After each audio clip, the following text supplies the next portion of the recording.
What's going on, everybody? I'm CaptainRoBear and crew here for Stormforge, episode 17. Whole crew's here. Hey, Yeah. The band is back together again. Feels good. Feels like Wednesday. It really does. it Wednesdays wouldn't feel feels like so Wednesday good. if party members So- weren't in jeopardy. I mean, I don't know about any of it, so that's fine. I mean, technically, I'm perfectly one- fine no where one- I am. technically, I don't know. Kallisto doesn't know. Kaiba doesn't know. Farouk, no one knows except for the people currently in jeopardy. Ed and I, we're in danger. I'm in danger, girl. Yesterday, we had several folks under the weather coming back from PAX and sick. So I decided, we're just going to wake up and go fishing. Well, we nat one'd on every fish that we tried to catch. So my backup to this, to do something interesting other than fail at fishing and go home, was I was going to have a pack of giant possums roll up on us to go badger the decks and the trash cans. And that's what we did. I can officially say that I have fought 7 giant possums in Pathfinder now. That's honestly, I like where that story went. That sounds like a good time. The fact that Sounds they like have token art for giant possums is They have They tokens? everything. Okay, no, I just need to tell You you can't- that they you got can't that bring this picture up. from me in the morning, and I would like my royalties. Thank you. Well, in that case, RoBear and Raven, you can't just... there it is. There's the art I was going to ask for. look at this Look, that is me. How is that not me? Absolute unit. That is Oh my feral, gosh. and I love it. It looks like it's about to attack something. That's fantastic. Look up at the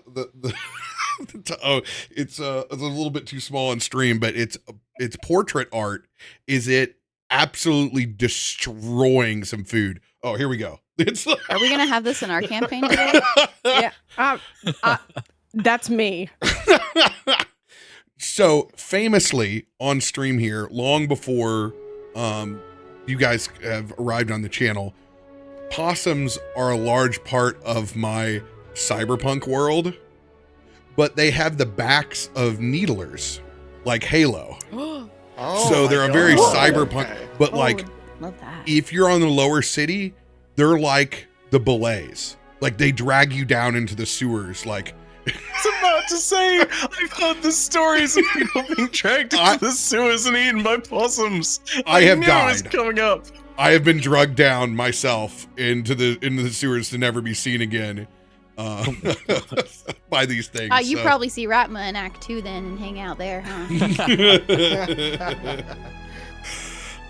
Incredible. Cheers to Pathfinder and also the development team for creating us lovely high-res possum token art. People Well, ask, now they that we shall have, receive.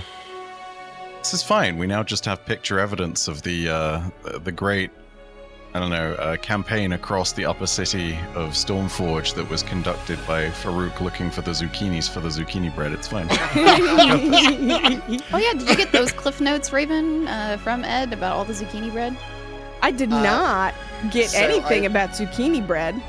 My exact words, I summarized everything else, and then in brackets I just said, also Farouk and Kaiba had fun food shenanigans.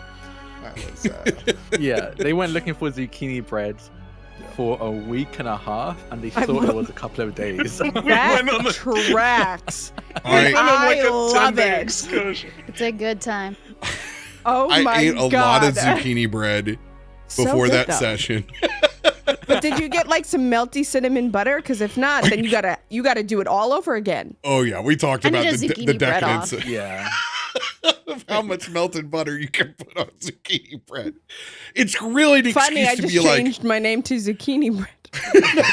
Raven, you've got so many identities today. Yeah, you got so many names. like. That's why I'm queer. I can't decide. It's fine. Let's go. Oh, it's incredible. We need announcements to let everybody know because everybody's doing cool stuff and the community needs to know about it. I'll go first. First. Hi.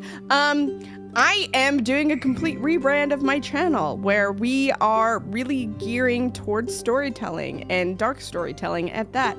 So I'm not going to give you all the details, but it's going to be really cool. And these fine folks know the name, and you best believe that it is delectable.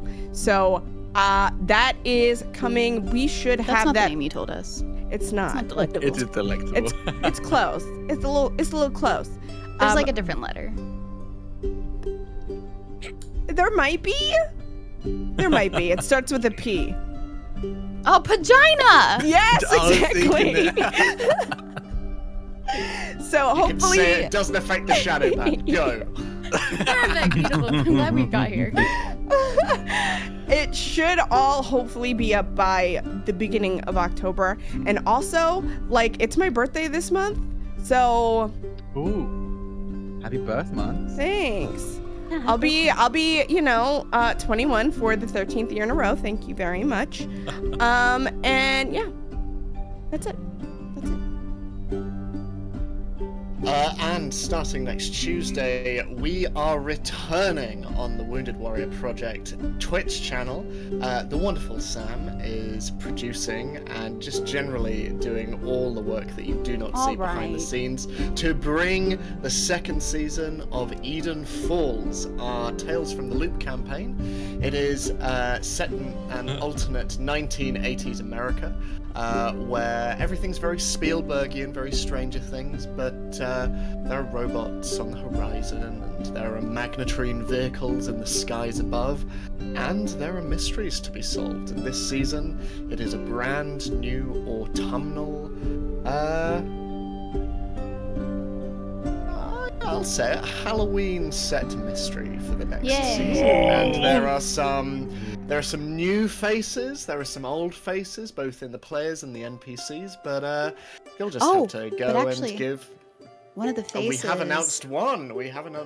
Yeah, one of the faces y'all would recognize over here on CaptainRoBear's stream is Becca, Caustic Phoenix. So she is going to come and play little character Amelia. We don't know the archetype yet. I'm not going to say that, but she's one of them. What? She's not She's not the class hamster. Dude, I have no playing idea, human? actually. Ed knows her backstory, not me. I know her backstory. It is wonderful, and for everyone who has been an avid viewer of this channel, you will know Becca and how amazing she is as a role player. Yeah, Sam's gonna treat her real mean. But yeah, so tune in next Tuesday on the Wounded Warrior Project Twitch channel. It's gonna be phenomenal. 1 p.m. really PT, 4 p.m. Eastern, 9 p.m. GT. Yeah. As they say, we gather here today to celebrate the size of this dub. That's fantastic. You know, I did not think that's where that was going, but I'm glad it did. Raven. You thought I was going to say Pagina, didn't you? I did think you were going to say Pagina. Anyway, my announcement. I'm going to save you all from any more mention of Paginas. But you just did. I can now officially say, even though I have already said it on this channel, that they've released the book that I helped to write, Doctor Who Teach RPG Adventure that I helped write to celebrate the 60th anniversary of the Doctor Who series. You can pre-order it over on Cubicle 7, but I wrote a Matt Smith adventure in volume 2 of that book. So if you want to feel very much like a spacefaring pirate, is all I would really say. Check that out and play my adventure, because it was very fun writing that, and I hit a few references in a bit of the text that some avid Doctor Who fans might notice. But you can check that out. That's available to pre-order. The PDF is available now, but the physical copy you can pre-order right now as well. And keep an eye on my social media. I was going to say Twitter, but to be honest, I don't know if Twitter's going to still exist for when I announce the things I'm working on. So keep an eye out on my various social medias, because there are some projects I'm working on that I will be able to talk about soon. Once things are a bit more concrete.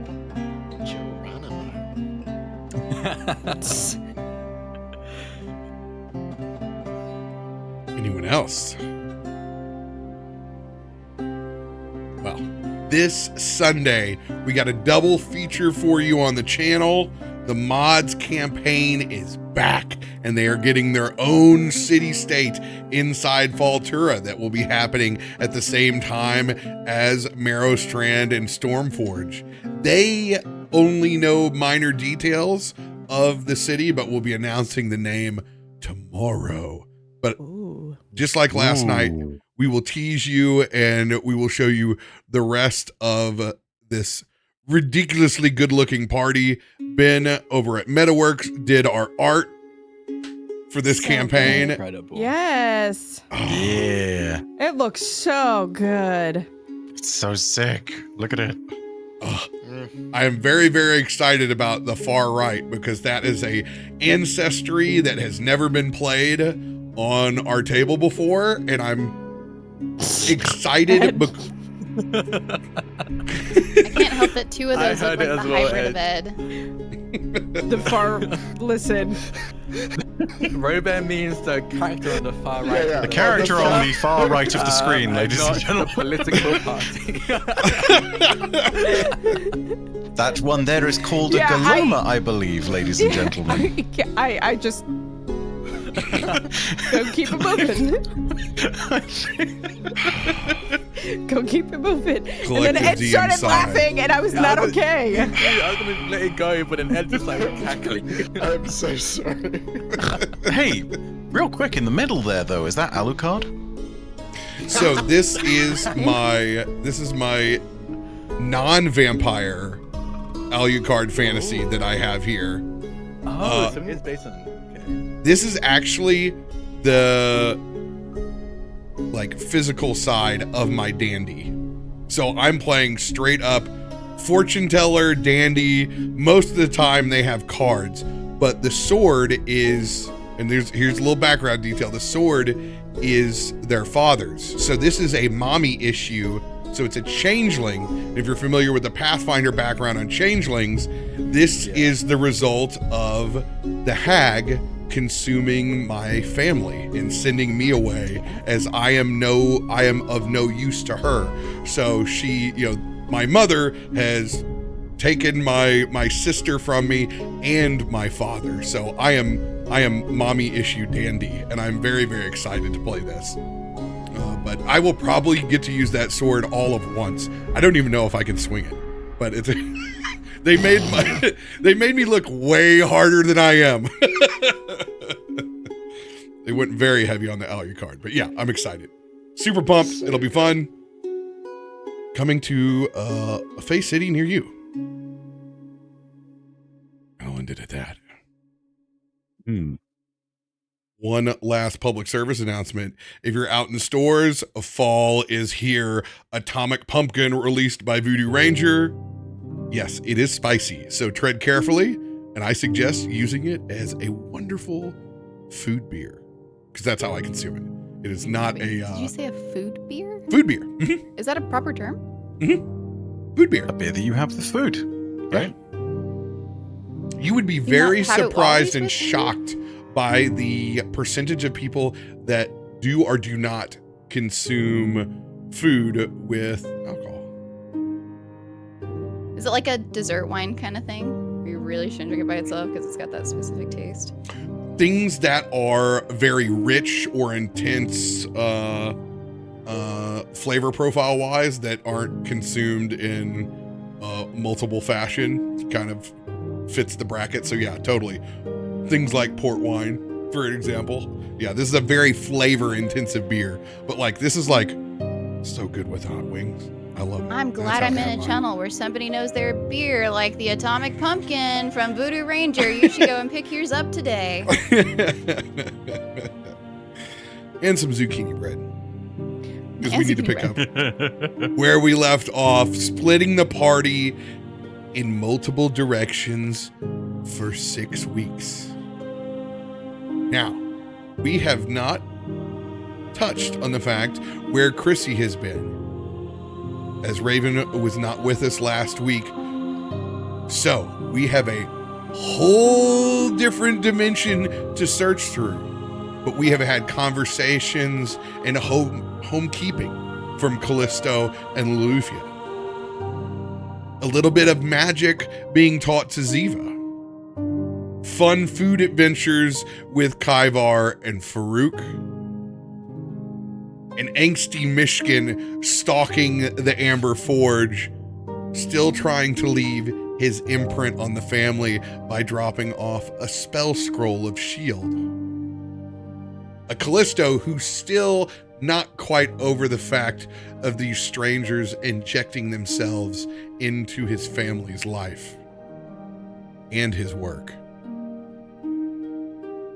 And we ended on a note of Myshkin and Loluphia trespassing on a random construction site inside Stormforge, literally described as nothing more than office buildings. Yet you forged ahead looking for that organization, the Silent Gear. But we're not going to pick up with the robots just yet. Chrissy, would you like to talk about where you're at? I truly have become a part of the heavens, even for a little bit. Sure, my home was crafted on Earth, on this plane of existence that we find ourselves.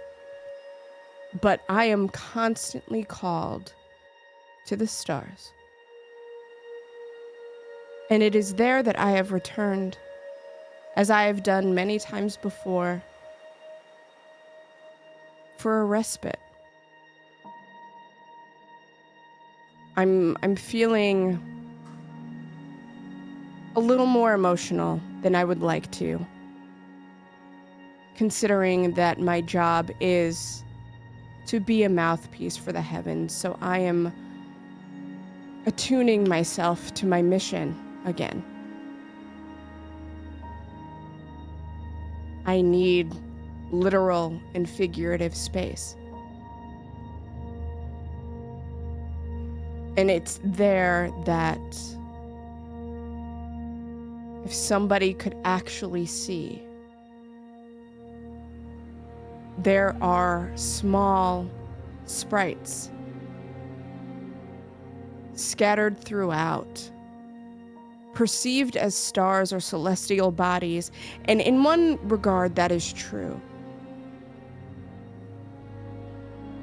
Some of them flittering to and fro, others surrounded in bubbles of light and sleeping as if in stasis.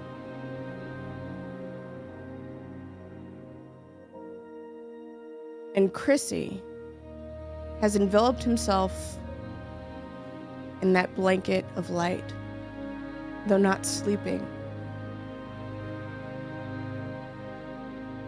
He runs his very delicate and well-manicured hand across the top of this bottle, which he has parted tendrils to look inside at this creature, this demon that he has taken from Myshkin.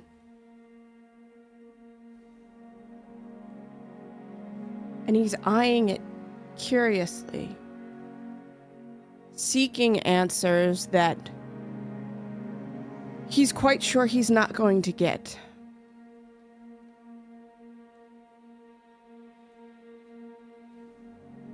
But there's a pained expression on his face. It's almost inconceivable to see if it's anger, sadness, distrust, a mixture of all of those. And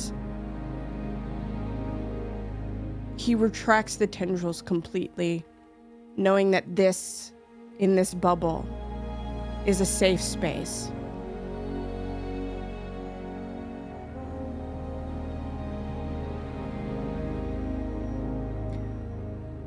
Who are you? Really?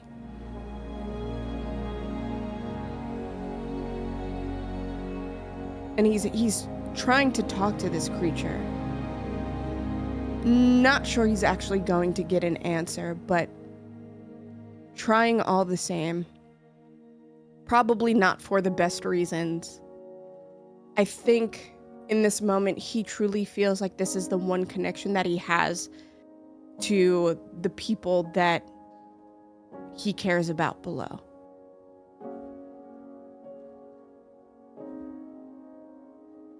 Go ahead and roll a spell attack.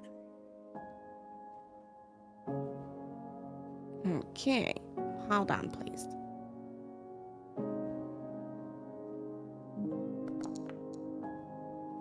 $34. Let's go, baby. And this is reaching out to Nixie, correct? Yes. In this astral sea that you sit in, there is a peace that is here that is only achieved on the best days on the material plane. The days that remind you of why there are good parts of humanity and friendship and fellowship. Those days where there's more laughter and hurt cheeks from smiles from both Farouk and even your favorite regulars and customers. It feels like a constant twilight, whether it is the end of the day or the beginning, whichever one is your favorite. The thread that you reside on in this cosmos is vibrating in the most pleasant of ways. And as you stare out into that infinite sea, it's simply a coalescing of constellations that are there that form this very divine face and outline, very similar as if you were able to see a small child pull his face to one of those boxes full of pins and make an impression. So do the stars seem to pull out of gravity into this grid. As you see this divine face go from plain to a smile of acknowledgement.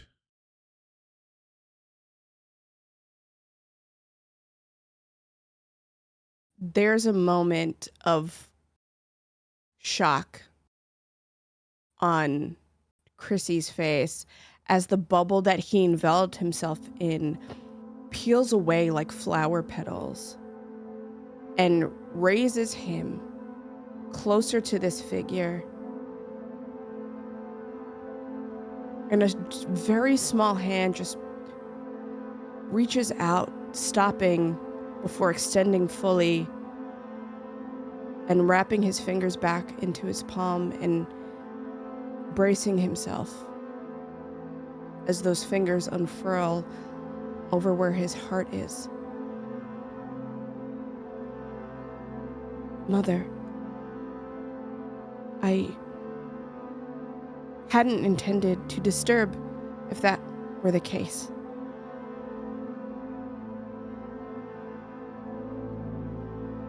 Child, you have least disturbed me or the cosmos.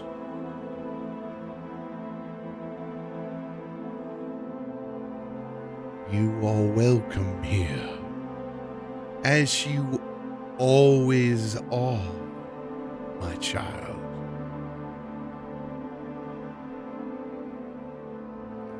There's a very soft smile that kind of slides across the fullness of his lips as he holds back tears. The silver in his eyes twinkles as he looks up. It pleases me most to know that I have not upset you. Your home is always in the stars, Chrissy. I know that is truth. But you also know best that, like the material plane, neither of these things can be controlled.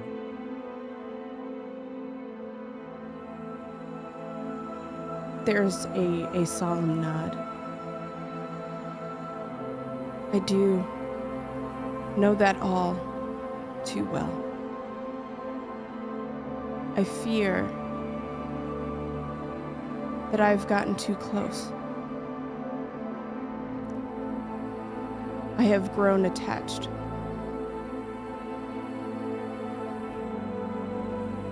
And I should not. My purpose is to deliver messages, not to influence those messages.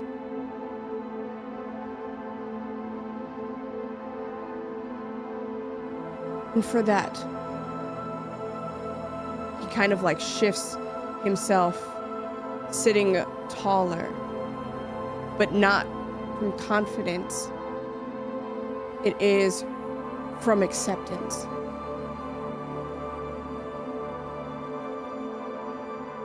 It is for that reason I am willing to accept any and all punishment given. It is your charge to experience life in its fullest on the material plane, my dear. You have done nothing wrong. If anything, you have done is exactly as the stars have aligned themselves.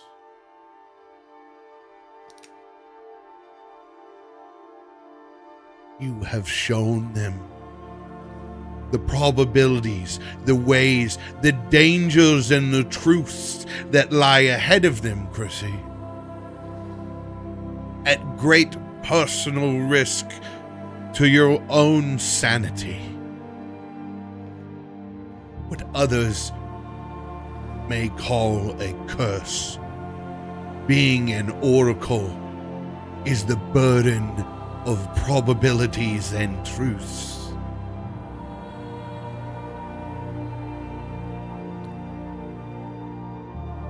Yes. But in none of these can I see my probability. I know my truth. It is written in the very core of me. But I did not understand true longing to belong until now. For thousands of years, in many different forms, I have taken for you. And this is the first time that I've questioned my place. The human condition is a gauntlet, my dear. Filled with ups and downs and feelings unlike any other.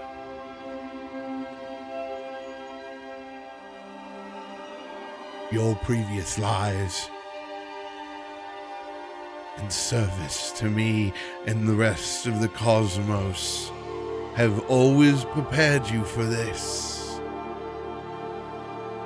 The tests have only begun. They will get harder. But the days of joy, the best parts of the human condition, are also ahead for you. Fear not the troubled times, my child, for they will need your strength, your previous wisdom, and they will need the stars. I understand. I will rest, and then I will return. But I do ask that when this is done, and when this fight that they have comes to pass, please let me rest and be no more.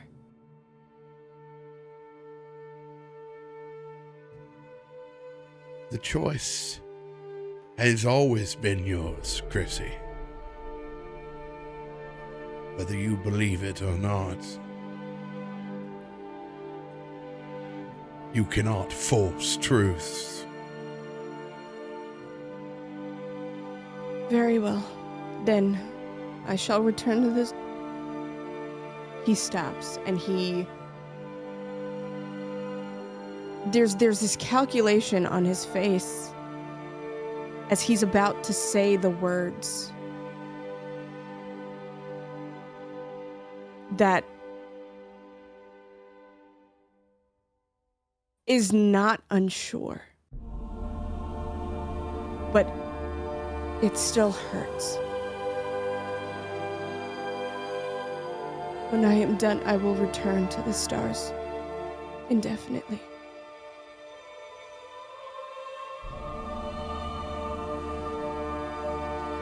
The stars will always be here to light your way.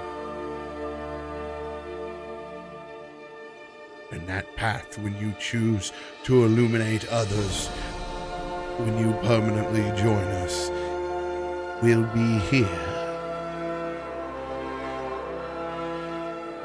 Thank you, Mother. I will continue to make you proud. But for now, you must excuse me, for I do need rest. And as he speaks those words, on the backs of bated breaths that flow, the petals of light twist and close as a single tear catches right beneath his eye, and he wipes it away, looking down to this bottle that Myshkin had on him and closing the tendrils back over and finally resting. And as he does, and he begins to dream,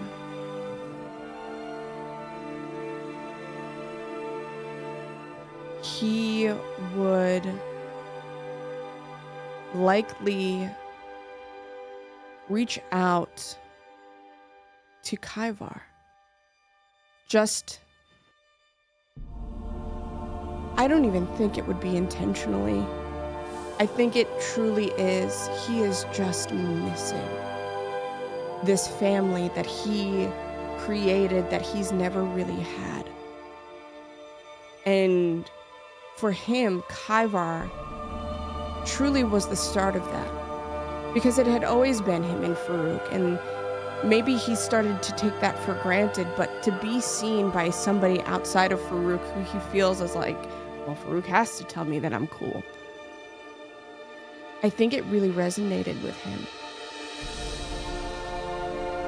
And so, as he dreams endless, Kaivar's face pops up And he, with that, closes the gap between planes and would find Kaivar while he is sleeping.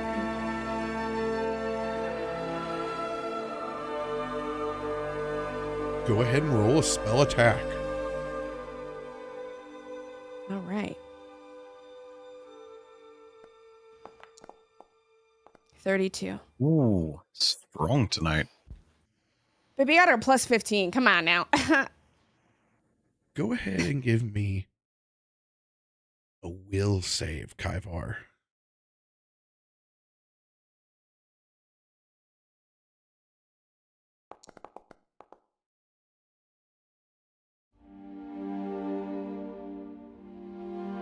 Chrissy, you have free reign to enter his dreams. I think when Chrissy arrives, he's a little taken aback because he was not anticipating or expecting it.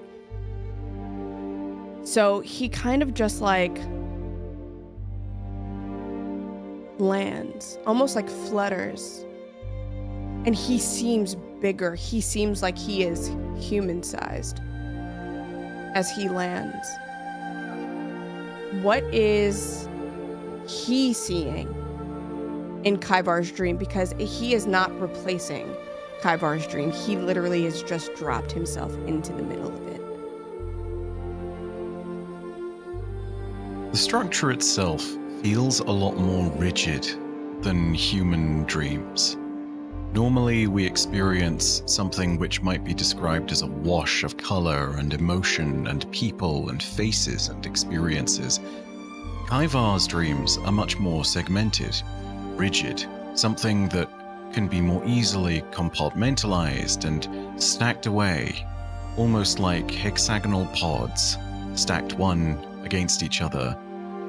There's this vast open space. You've seen this before. It's in this same kind of space within Kaivar's mind that he dreams. There are certain influences there, but they're not present. They're merely distant, like weather on the horizon. It's a little oppressive, but in this present space, Kaivar is almost sorting through the memories of the day. In particular, having seen some of Farouk's people and their culture, you see those strange memories of his, represented almost like those hexagonal boxes. They almost seem as though they're alight with fire sprites. You can see that they are singed at the edges, but also alive and glowing, contrasting slightly with the memories that Kaivar has claimed purely as his own. Memories that normally are just rigid tightness and unformed. And at first, he doesn't even notice you, because he is so in tune with the idea of simply sifting through and sorting the memories of the day. I think Chrissy kind of just stops and, almost like a doting parent, watches from afar as Kaivar completes these tasks in this more rigid format before clearing his throat just a little bit, a little noise to deviate from the norm. He's not trying to scare Kaivar because he knows what could happen. He doesn't want to do that. So he just Will save, disadvantage. No. Kaivar is not afraid of hearing a cough, but he does look up quite quizzically. And whilst he knows that what he's looking at looks like his friend Chrissy, he's not really quite sure what to make of it at first. So you get a very similar experience to what happened when Kaivar first saw you. You know, he sort of approaches slowly, and has that quizzical look on his face, twisting it to the left and right, getting a better view with each of his eyes. Chrissy is glowing. Like, his gown just sparkles. No matter, like, it is an unnatural sparkle where he is twinkling with starlight. And his silver gaze meets yours, and he just tilts his head to the side. I hope you're doing well, Kaivar. Ah, yes. So it is you, Chrissy. Ah. Kaivar Yeah. sort of observes the sparkling regalia around your form. You have groomed yourself well, yes, Chrissy. You are very shiny. Only here. I'm resting. And I hadn't meant to come here. But apparently you called to me. It's good to see you. And he slowly approaches with arms extended. I don't want to say it's unnerving to see Chrissy in this light. There's a soothing presence about him, but it is very different. It is very much fairy godmother, where he is just like floating. He doesn't even take steps. As he walks, he hovers just slightly above what the floor would be as he approaches. And he extends a Ethereal as hand, heck. and he just smiles. I hope you're not upset with me for leaving. I don't do well with emotion.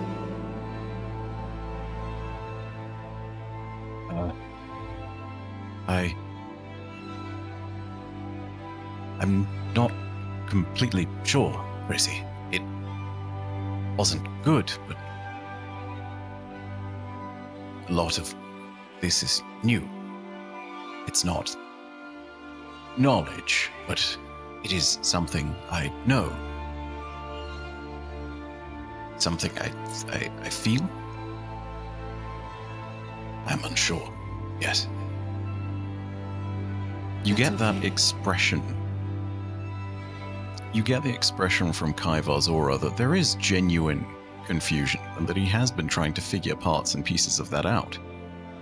He still struggles with the idea of the emotional connectedness that people can have. And it's not even something where you need to, roll a dice or anything to figure that out. It's written all over his face. Not so much in the buggy features, but just in the aura surrounding him that you can see. Tapping into his dreams, you can feel the emotional resonance. You can understand what the order and the boxes represent. You can see that it's knowledge, and it's order, and it is calming and comforting. Kaivar's own dreams are starting to lose some of that rigidity. They're starting to take on more of that emotion. And so as that happens, slowly but surely, it is beginning to reveal the nature of his person, where emotions are still relatively unknown to him for the depth and complexity that they offer. I think is this happening like as they're talking? Is the environment kind of changing? Not so much the environment, more the aura around Kaivar. The environment itself has remained fairly static, but given that you're walking in these dreams and you're a powerful presence, if you were to, say, push something aside and change it, I think it would easily manifest. Okay, good to know. Chrissy kind of just continues walking over to Kaivar, and like, instead of like taking his hand, he places his own on his shoulders and looks down at Kaivar, which is weird.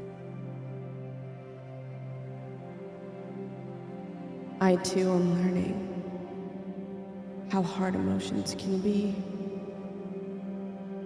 because they are not set. They change like the weather, and they are not easily defined. But I would be remiss to say, not to say rather, that I do miss you, Kaivar. You are a really good reminder of why I do what I do.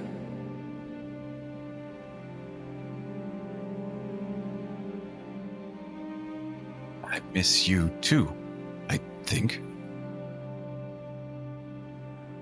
I've learned so much, yes? But some of this is so unfamiliar. It leaves me wondering. I look through all that I know, and it's not quite the same as whatever's been described. Strange, perhaps, but maybe not to some. You were the first to show this to me, then Faroük, and Lily, and Farouk, and then the others. But yes, they are difficult to understand. There's a very soft, sympathetic smile. And a little bit of a chortle, if you will. Honey, emotions are scary. And that's just how it's gonna be. But it does warm my heart to know that you feel them too. I trust you're doing well. Eating, sleeping well.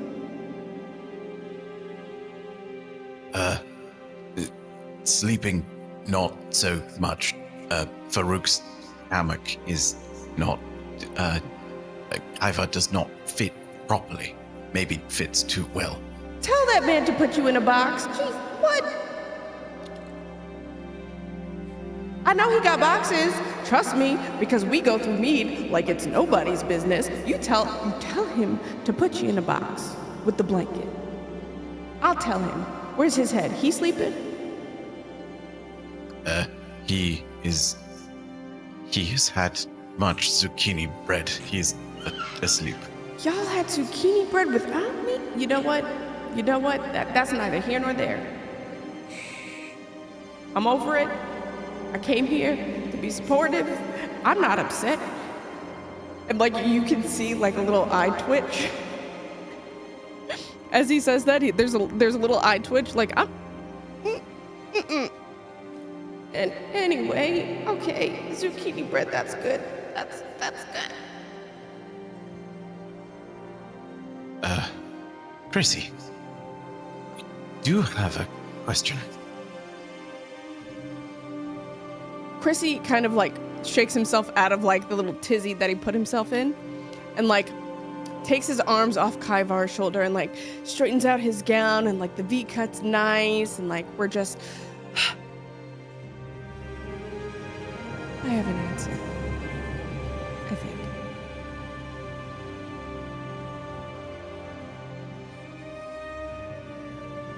Ivar motions with his smaller hands, and then eventually with his larger ones, and a portion of the plane on which you stand begins to fold over.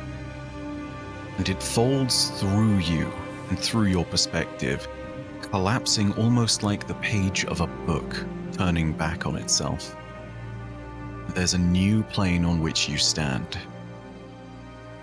On this plane, you can see a few of those strange hexagonal boxes from earlier, representing memories and knowledge.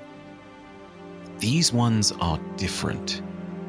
It's almost like some of them are bent out of shape, or like they're made of mercury. This isn't mercury that's falling into shape based on gravity and running like liquid. It's like it's angrily trying to fight against its shape.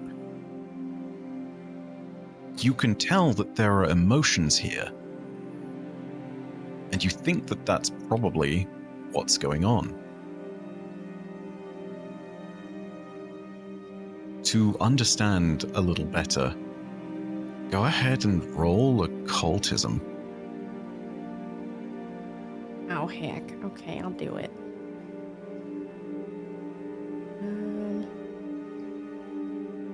Oh, that's fine. Let's see if I get it. Oh, God. You're on fire 29. tonight. Yeah. Don't make me do anything really important, because then that's when the bad rolls are going to come. You got a 19, a 17, and an 18 so far tonight. You're doing good. For now. Ivar approaches one of these hexagons, and he does so gingerly. Before you saw him sorting through these without much care or thought, but in this instance he doesn't even reach out to manifest some kind of movement with it. It's like he's working around what he thinks could be a live grenade. There is a distance and proximity that he puts between himself and this part of his mind that he's been so easily able to move around and even partition off. And you get the question from Kaivar. Rizzy, this is part of what I'm not quite sure I understand.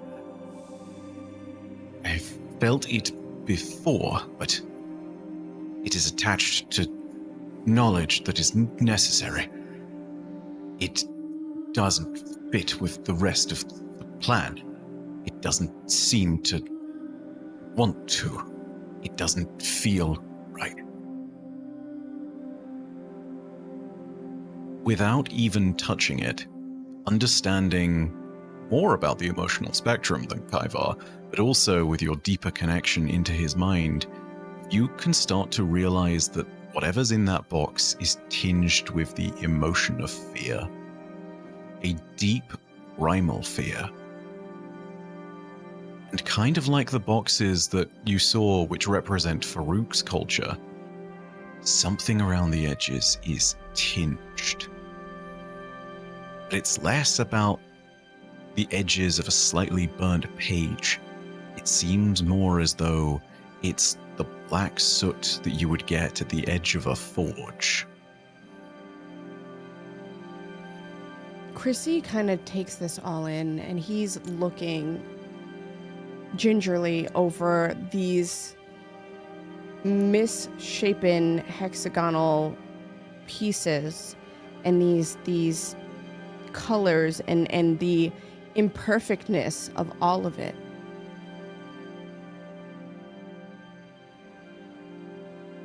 And he stops, kind of just taking in the one that Kaivar specifically has pointed out. And he walks closer to it. And he reaches a very delicate finger and just runs it along the edge. And now, RoBear, you can tell me absolutely not, but I want to see if I can feel that fear, or like get a glimpse of what it is, and if it is similar to the vision that I had when I first stumbled upon Kaivar in the square.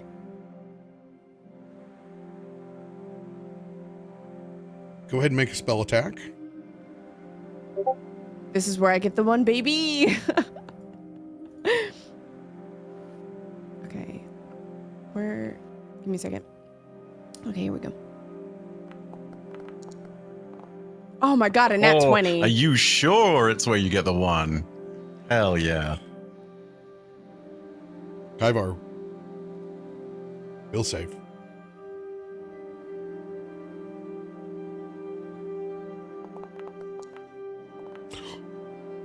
Nearly double 20s, man. Ugh. Ooh. Kyvar, what does it reveal?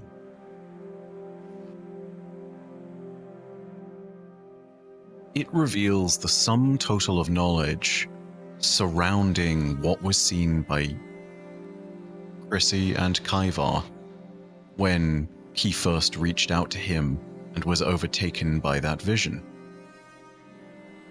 You see that same flaming insectoid from earlier, and you see more warped visions of it. Things that have been buried, things that accumulate tiny scraps of lost knowledge. All of them building together into something that represents a picture of accumulated knowledge for Kyvar. But the emotion that has started to truly take form as Kyvar has gotten to know the group started to tinge this particular fragment of knowledge in his mind. And it has made it incredibly unstable. It has made it as though it's like a cracked piece of glass, which light is now diffracting through. It's unsteady, unclear, clouded by that emotion.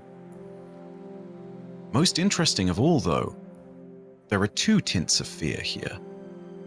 The first of them is one that is that overwhelming, deeply primal fear. Fear of being eradicated by whatever these flaming monsters are. The fear that comes from all small creatures as they see something bound to wipe them out.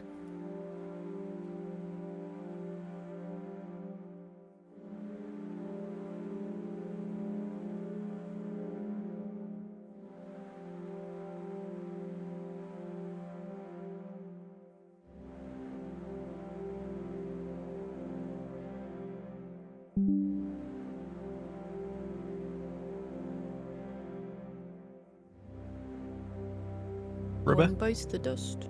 Yeah, there he back. is. There he Hey. is. Little internet blip. Okay. You ended on wiping out Kyvar. Last word you said was wiping out. It's built on that larger primal fear, initially. That fear of any small creature of being wiped out, of eradication by these larger predatorial species. Underneath it, there is a secondary fear. A fear of authority and of failing them. The fear that arises when you have not fulfilled your mission. Damn, that's close to home. If you guys can hear me, 1 second, I need to restart Discord. Cool. Sounds good.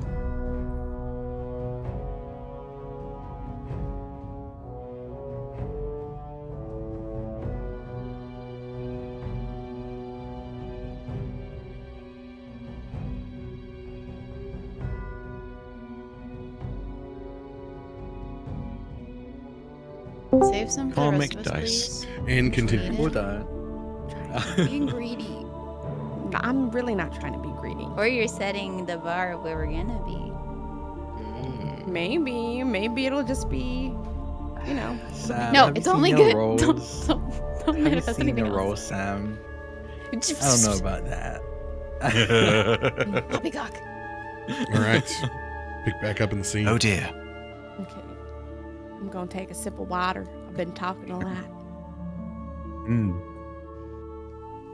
This is Chrissy's episode. We're just here to watch. Yeah.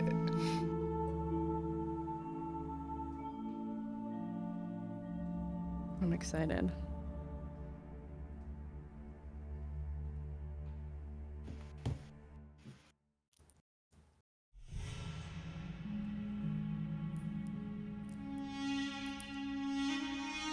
You guys are free to continue.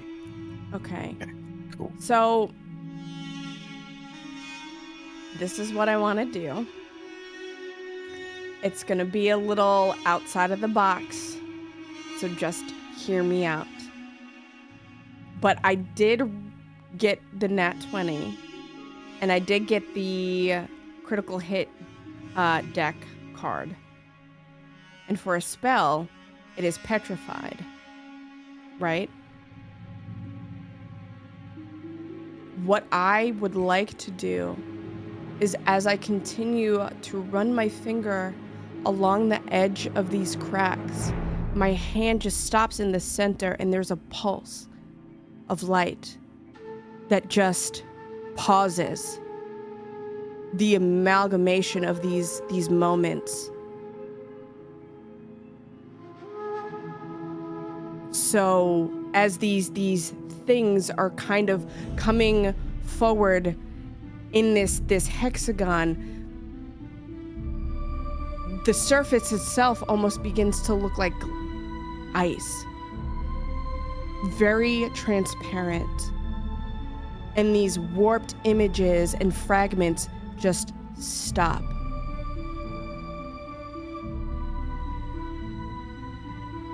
Can I do that? It's all flavored. Have fun. Perfect.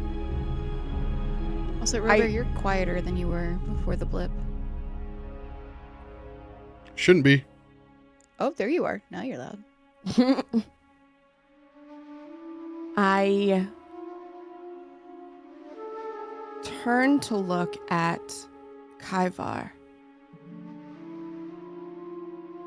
And I take a very, soft sigh. And I extend my hand again for his. Come now. I'm with you. And I will keep you safe.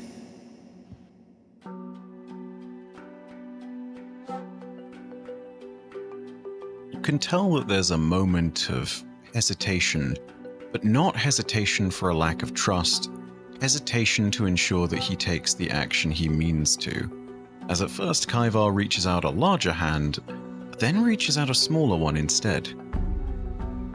And with one of his small hands in yours, he then places one of his larger hands down, still quite gingerly towards the now solidified surface. And suddenly, it unfolds across the plane, that hexagon that you have stabilized. You start to see a frame unfold, but it's like a mesh of different worlds combined together in a mess. Unfolding in hexagonal patterns, across each one a different scene of these monsters, a different amalgamation of what has been learned, represented by the figures that stand completely motionless. I think as this happens, Chrissy will guide Kaivar, if he's willing, through these stills, treating this place as if it is a museum of memory. And 100%. just stopping wordlessly and really taking in the scenes that unfold. Kaivar, these, as you know, are your fears. And it's okay to fear them. They are real experiences that you've had. But I will urge you not to allow them to control you. These moments, they are important because they have taught you something. They have changed you into who you are today. Allow them to be that and nothing more. Your destiny is greater than your fear. With a little guidance and with the unpacking of emotions that Chrissy's just done, Kaivar connects the idea that he's read about of fear and what it does to your actions to the actual feeling and the emotion, that has locked in that association, now understands what it truly is, now understands that that's the emotional response to it. And it's no longer primal in that sense. It starts to become, even in its rigid form, a lot more organized all of a sudden. Kaivar looks around with a certain degree of certainty now, and then looks back to you. Chrissy is smiling like a proud papa as he feels a tug that pulls him backward. I'm proud of you, Kaivar. My time here is up. It is harder to feel fear when someone helps you understand it. Kaivar can start to see that Chrissy is being pulled away from the vision, so he speeds up just a little bit, trying to get as much information to you as possible.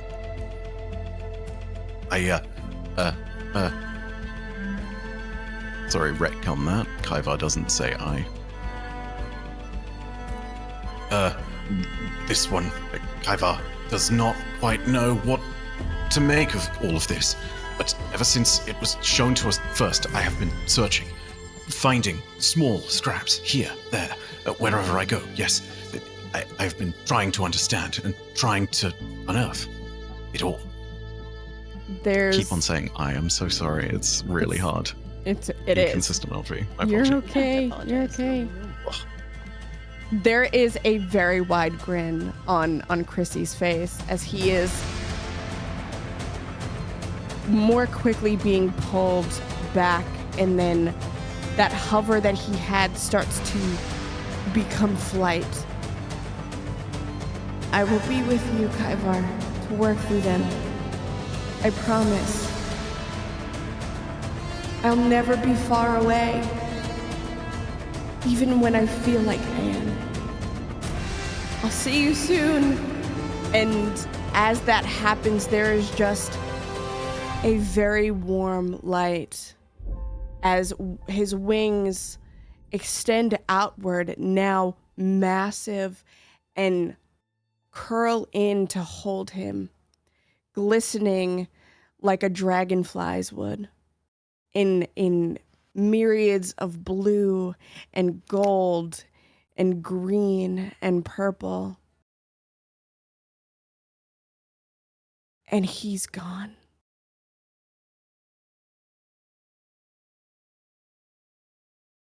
Must remember to tell Farouk to save zucchini bread and meat.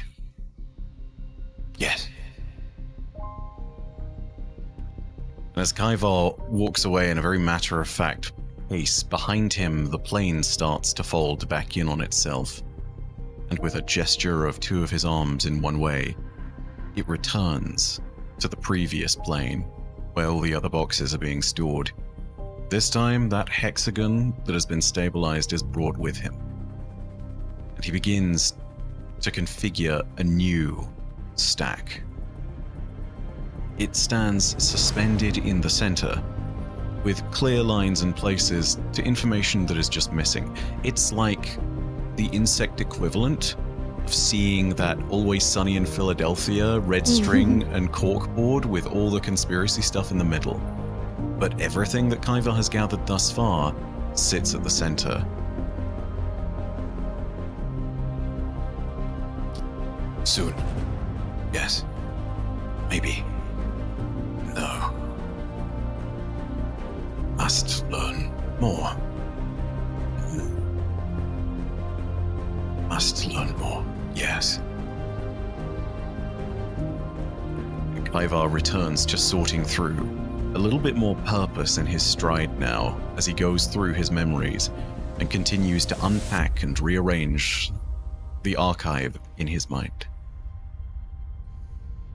I think from there's a quick blip to Farouk, like on his exit, and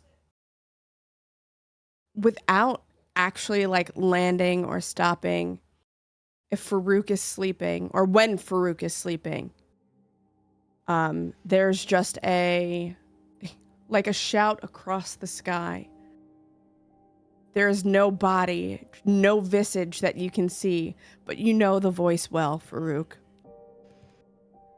And it is just, put that boy in a damn box, would you please? He is not comfortable in that damn hammock, you know better. And as soon as it comes, it is gone.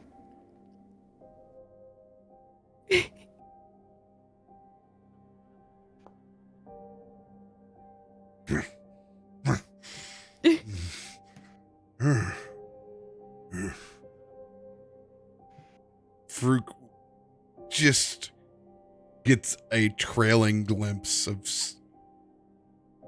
someone shouting at him as he rolls over in his sleep, but he looks over out the window as he rolls onto his side, and he can just see a little bit of a shooting star go across.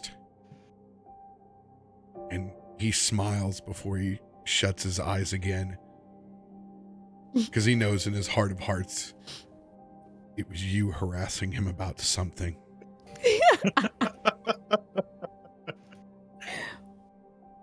Perfect. Let's say, just for sake of expediency, like this, that happened over the course of one night for y'all, but it has felt time's a little different, right? I think as the weeks have progressed and everybody has gotten into their things, and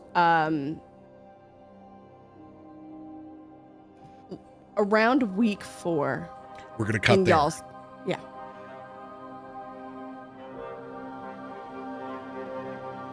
Back on the construction site. All right. Surrounded by constructs. Intruder alert. Intruder alert. You are now flanked on either side by large, hulking, clockwork constructs.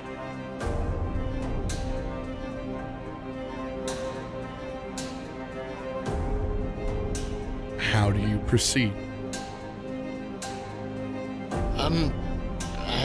I'm sorry. I did not mean to intrude. I'm new to the city, and one of the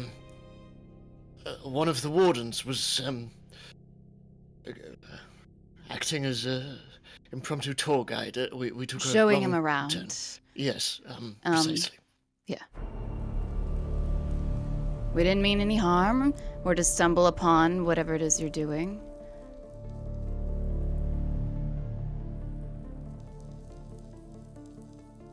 All of these constructs close the distance between you and them by 10 feet to 5 feet.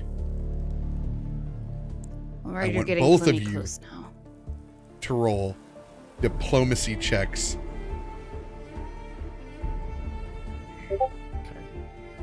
Please don't fail me.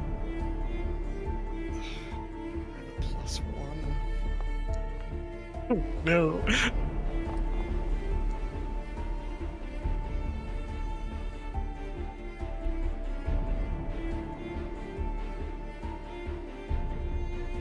The construct near Myshkin begins to close the distance.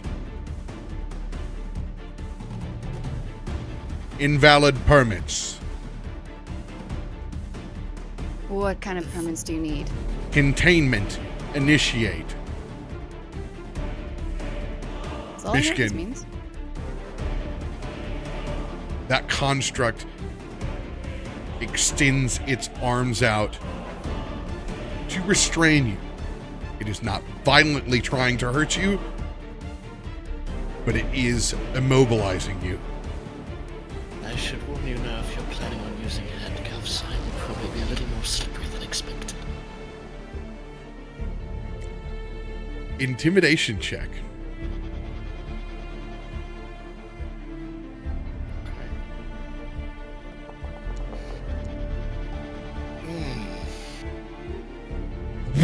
As it latches around your waist, almost like those awful city trash trucks that badger the trash cans and wrap around them. As it jerks and it sinks around, and you see this nozzle open up as you were immediately, it's like silly string, shoots and coats the front of your face as it attaches in this web-like structure that blinds you. Have I seen this before? You understand what a containment droid is capable of. I want you to go ahead and roll a society check with advantage. Sick. We love that.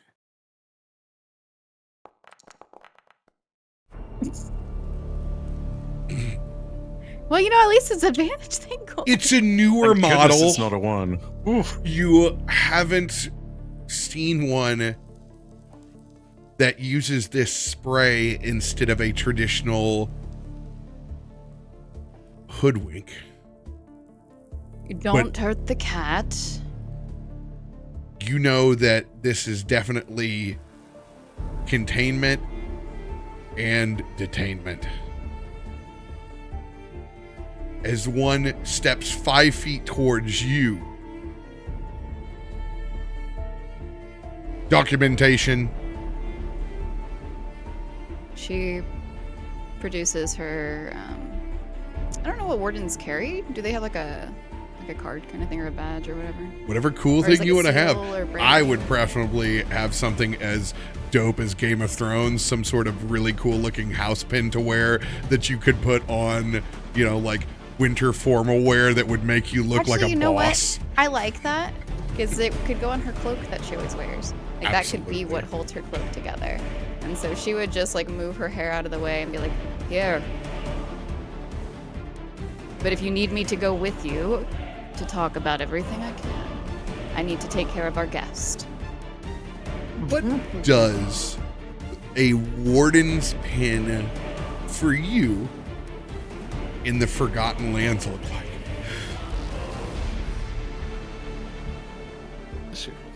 I Thank you. didn't know Good they save. look different. I barely got the new button. I went for the old one.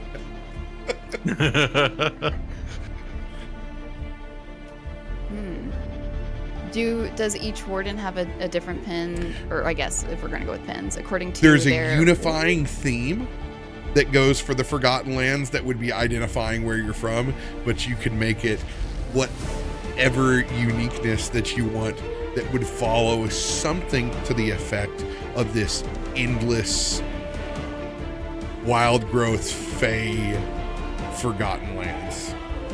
I like the idea of the pin not being a full circle, but an almond shape, like an eye. And inside of that, you know, if you had red eyes where you could see those veins, instead it looks like branches that are overgrowing around this pupil, which could be seen probably as like an orb of cloud and mist with little lightning around it. So. This red light of two small, almost mephit or impish looking constructs with a center orb and an almost ruby glass-like eye in the middle orbits around and scans in circles. Warden, documentation, Forgotten Lands, permit denied. Excuse me? And it steps forward. It extends its hands as it goes to contain I'm sorry, you. who is in control of you right now? Because this is incorrect information. Intimidation check. This will be, yeah, intimidation. Oh my god. Chrissy, what about those rolls? I You sure could use them. I don't know what you're talking about. Chrissy's not here anymore. You're gonna have to go see Geppetto to wish upon that star. Not the glasses. Sorry, Chrysanthemum's not home. Oh gosh. Oh, y'all want an oracle now, do you? I want my badge to work. Leo, happening? I'm taking you to see her. To the Oracle. No, anyone but them. She can explain how to use the Matrix better than I possibly can.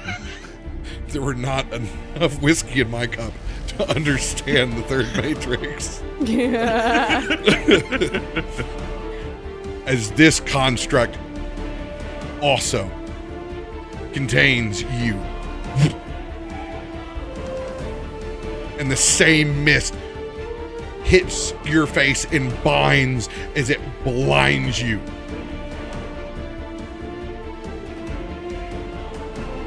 And then you can hear this hum. And you can hear the fire, and then you feel the liftoff. As you begin to transport to a location you do not know. You and Myshkin can still hear. You can feel the wind brushing past yourself. It is incredibly loud, though, between these two constructs. I'd say during this transfer and the blinding, although unable to see it, the freckle in her eye would be trying to light up and just failing over and over again. Kind of like somebody pressing a reset button, like turn it off and on again. Yeah. How long are we in this transfer? It's been 10 minutes. 10 minutes? Where are we going? That's a long time by flight. Oh, yeah. I guess I'm further than 3 miles away from my husband now. Oops. No, this is the RP of that. This is your time. Yeah.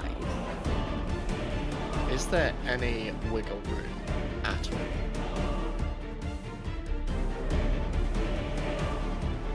Pretty tight, but a sleight of a hand roll could certainly convince me how much.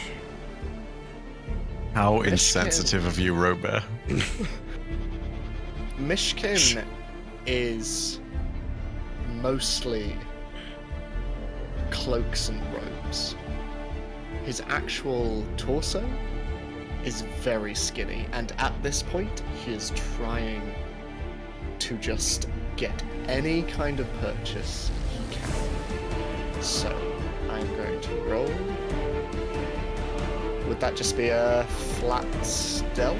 Or, I would. Three would be a sleight of hand. This is a level-based DC, so it is going to be. It will be high. Remember to use your cards. We have plenty of them. Oh yes. Okay.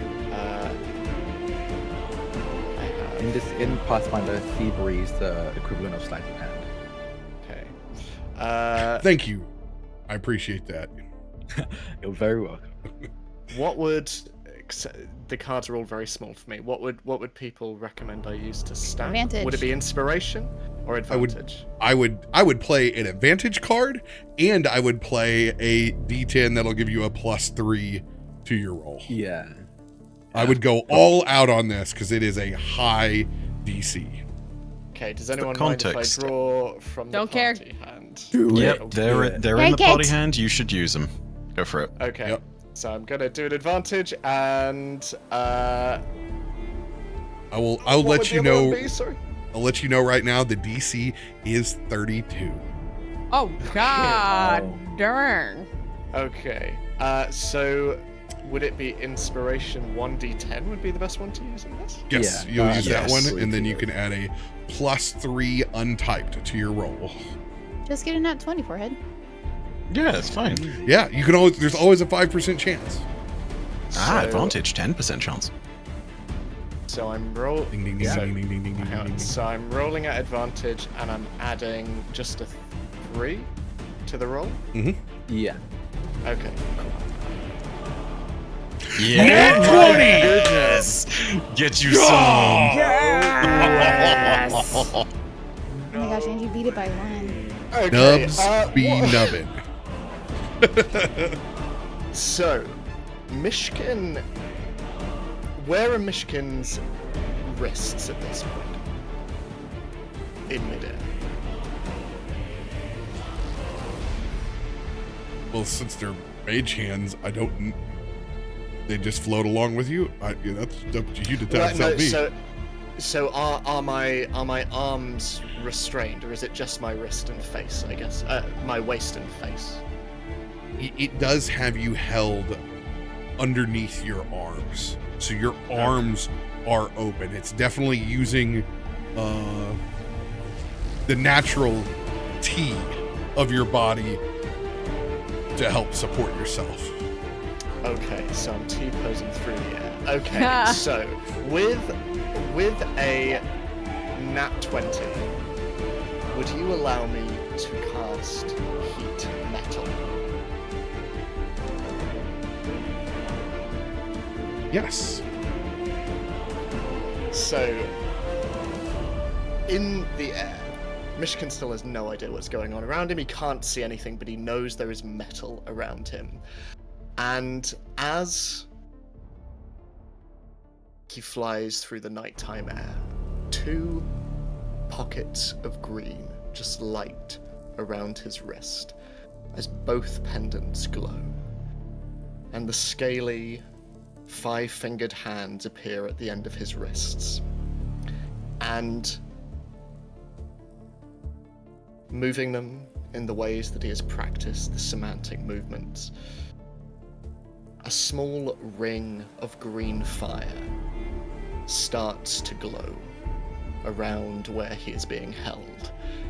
He feels it burning through the cloth and the fabric that wraps around his frail body, but he grits his rather fanged, serrated teeth as he just bites down against the pain, and he feels the metal all around beginning to loosen and weaken and melt as eventually It does not melt.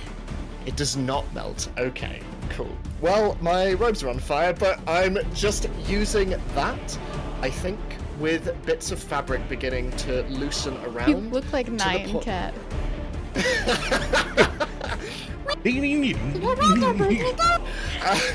All the But- sparks behind you.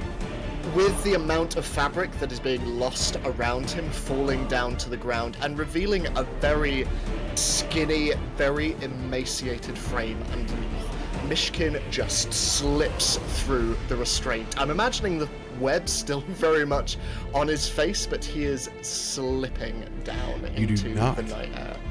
Slip into the night air. Oh, what happens then? As you continue to be held by the construct, you begin to hear alarms. And you feel yourself drop.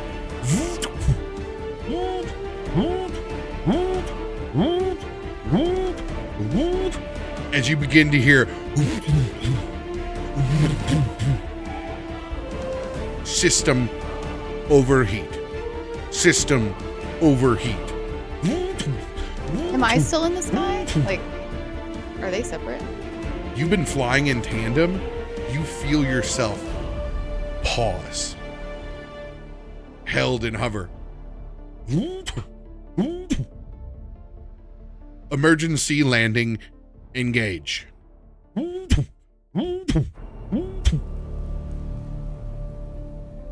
then Myshkin, you can feel and a familiar feeling as you feel Featherfall engage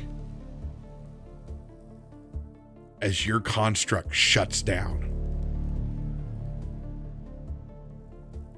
Still held in that spot. Metal is very hot to the touch.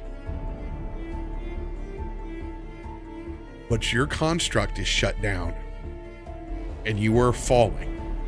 And you are blinded. Lolly, you can feel yourself begin to descend down as well. Quick question.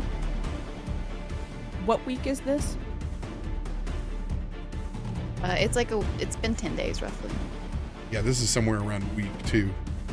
Okay, so sorry, not me. I was gonna try to divine or intervene, but No, I'm don't worry. sleeping. Let us figure it out. If we die, we got characters. All right, Myshkin, you have free reign as this thing is shut down around you. Do you want to try to pull yourself from this machine now? Yeah, no, that is 100% what I'm going to try and do. Yes, please. Go ahead and do another thievery check. DC on this is 26. Okay.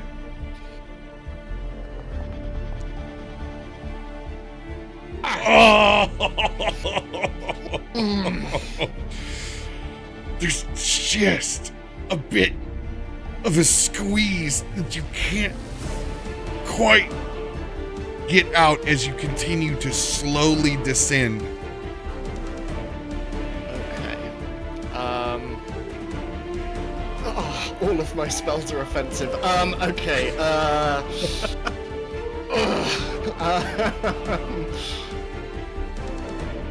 You can continue to try to heat metal and break your constructs without like totally destroying the machine. I'm going to can I use lightning bolt? But because I'm imagining it picked me up right way up, yeah? Yes. So I am going to blindly see if I can aim lightning bolt at its feet and see if I can jolt some kind of mechanism in there to get the rocket starting again. You're a brave soul. Question, do you have the shocking grasp spell or I have electric arc, which is less explosive. Electric arc is definitely gonna be your play here. Okay, I will attempt that blindly. Go ahead and drop it. Okay. Oh, so it's just automatic. So that's 12 points of electricity. No, there's definitely a check on this bad boy. I'm pretty sure it's a save. Yeah, it's a save. Oh, yeah. Wouldn't that electrocute you? If memory serves Actually, it's correctly, it's a metal? reflex save. Yeah, I think it's a Yeah. basic reflex. Yeah. You just have to hit DC cast spell. 26.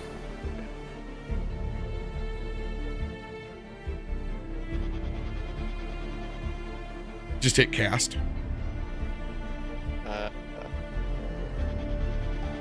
So I've already done it. Just oh, there we go.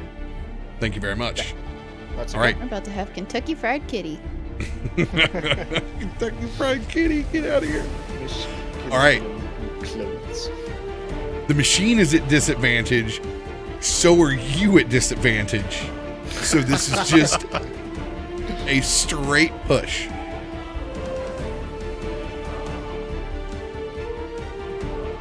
Oh, exactly. Okay. As it just saves, you can hear the crackle of the electricity bounce off into the distance as you just miss trying to reboot these jet engine legs. Okay, I mean, if it works, it works. I'm just going to continue trying to burn at it as much as I can. I'm going to try and aim a little bit towards the chest. Whatever I can do, I'm doing this blindly. I don't really know what this thing is, but I'm just going to try and put as much fire as I can into this thing. Not to be the Pathfinder rules lawyer, actually, are we changing the way saves work? Because in this, they technically still take half damage here, even if they succeed. In this case, since he did not do get the full amount, I'm just ruling like it cackled and it went out and dispersed. Okay. So I was taking in if he succeeded, then it would reboot the engine. In this case, I just gave it flavor that it missed since he was blinded. If he wasn't blinded, then I would have said that it hit the creature and that makes sense. Didn't restart. But yes, thank you for helping the clarification. For you guys to understand a little bit easier what was going through my head. As you struggle, Myshkin, as you begin descending, Loluphia, do you do anything in your containment? She would not fight authority. It's very lolly, unfortunately. Myshkin, to no avail, you just end up opening the grasp right before you hit the ground. You feel wind rushing around you. And then your feet touch down. And you can hear large propellers. As two small hands, after you're set down, you break yourself from this. You can feel this construct stagger back a bit. I need you to roll the damage as if you had cast heat metal 3 times. Okay. What? I would probably have been doing this at 4th level, so I'm gonna roll. Good luck. Oh. Go ahead and roll this once, and I will do triple damage. Okay. All right. Now I roll again. Okay. Is it 110? You hear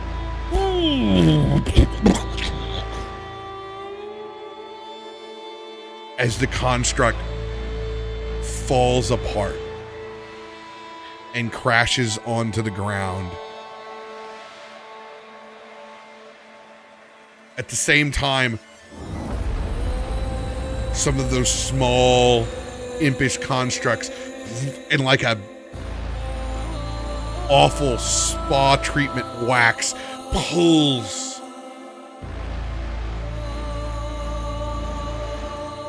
those blinds from your eyes. And you can hear now for the first time propellers. And you look and you can see one crumpled construct. 4 of these floating observational impish constructs. One very large, magish looking construct looking from an Overwatch bridge down below on both of you. Myshkin, you look down onto the floor and you see the silent gear.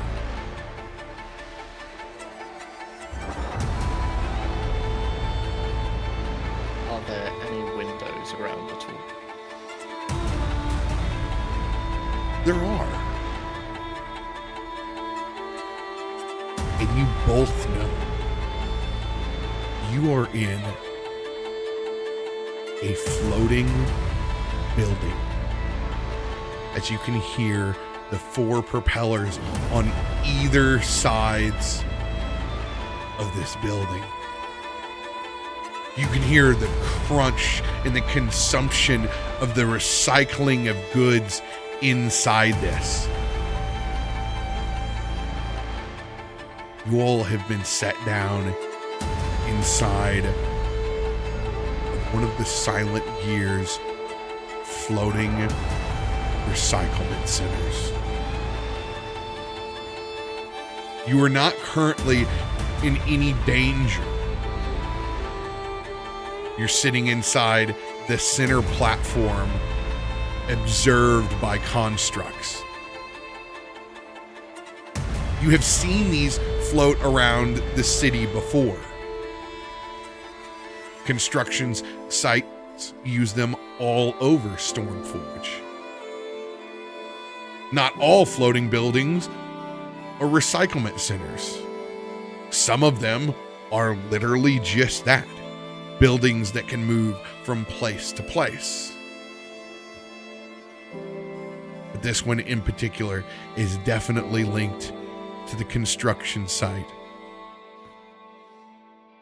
Myshkin, you know that you have stopped wherever they were taking you. This was an emergency drop spot.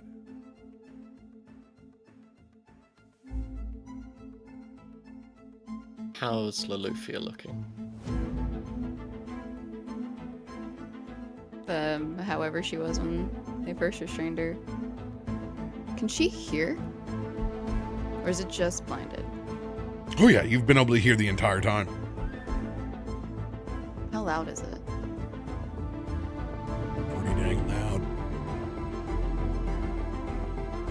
Propeller props and the crunch of metal as it resides and goes through slides and ends down, large gears turning, very, very Belmont Tower-esque, Castlevania style.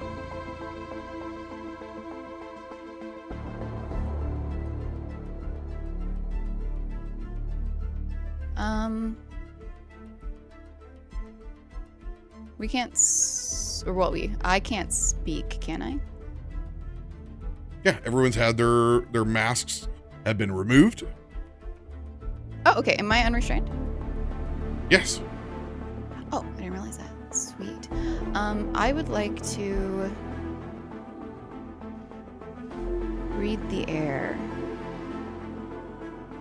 You take a deep breath as you survey a social situation, showing courtesy to all around you as your intuition swiftly picks up clues about social contexts and unspoken assumptions of behavior. Your body language subconsciously changes to take advantage of this information, and you use it in your own interactions with those creatures. As part of casting a spell, you recall knowledge using society to gain information about the immediate social situation. You also gain a +1 bonus on your next diplomacy check if you make an impression on these creatures. Go ahead and roll that society check.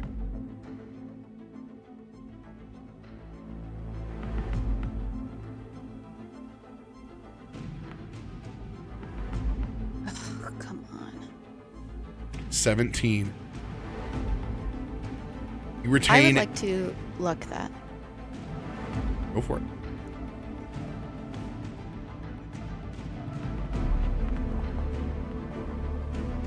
That's a 20 at least. You retain the information that I presented you, that you were in a recyclement center that is a floating building. You can see the emblem of the silent gear below, of which Myshkin has been inquiring about so much. You know that you are still within the zone of 3 miles from Kallisto. You know that you did not reach your final destination, as it was an emergency landing in this area. You can see no humanoids, but these surveillance drones watching you. The 2 containment clockware soldiers, one which is now destroyed from Myshkin's own hands. The other one standing stoic, looking for directions.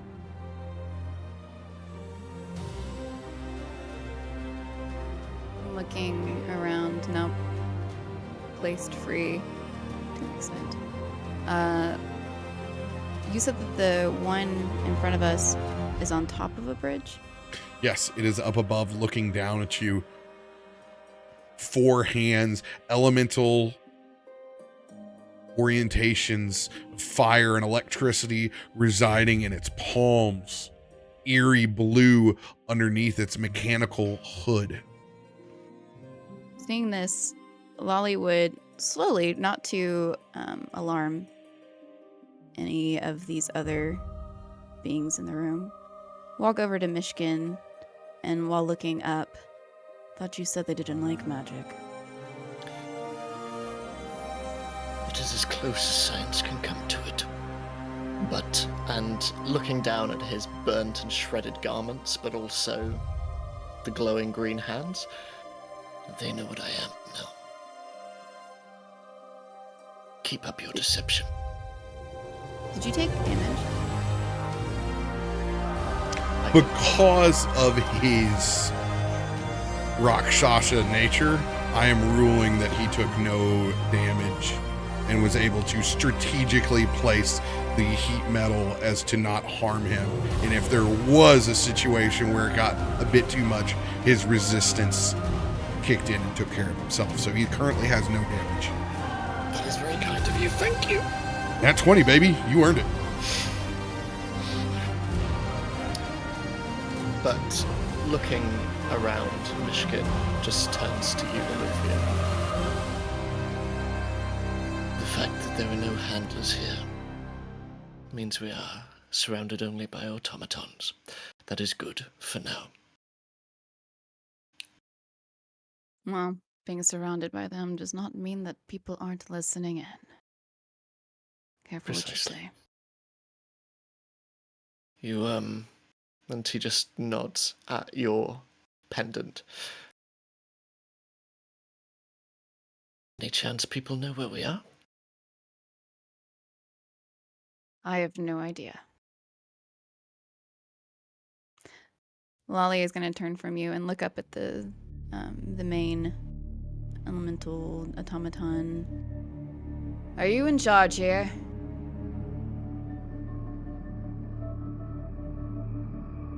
I am in charge. Oh, good. It talks back.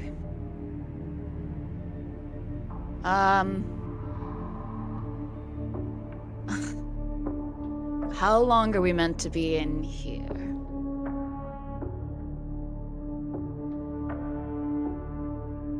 You can see it pays no attention to your question and continues controlling levers, beams, and pieces. Roll Hello? a diplomacy check with your +1. Okay.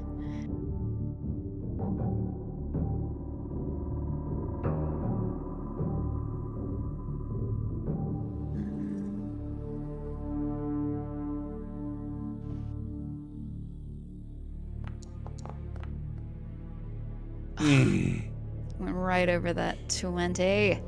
A pain. Hey, earlier when you told me to roll at advantage, that wasn't my card, right? Can I roll at advantage? I think you have to say it. Dang it. Choose advantage before you roll. I did. I haven't rolled yet. Wow, not Sam gaslighting. It pays no All right, well, attention she's just waving to her your arm. questioning. Sorry, say it again. It pays no attention to your questioning. Well, I'm out of ideas without assaulting them the way that she looks you up and down. You did. Looking around, how, and specifically looking at the automaton on the ground, and the walls and the windows, can we see Stormforge from where we are? You cannot. You can only see bits and pieces of the horizon. It is not a very windowed building. There is minimal to look out. It is that old style basement window that's too high for you to even look out. May even have some bars, ones that are put there to where you go, what do they do this for?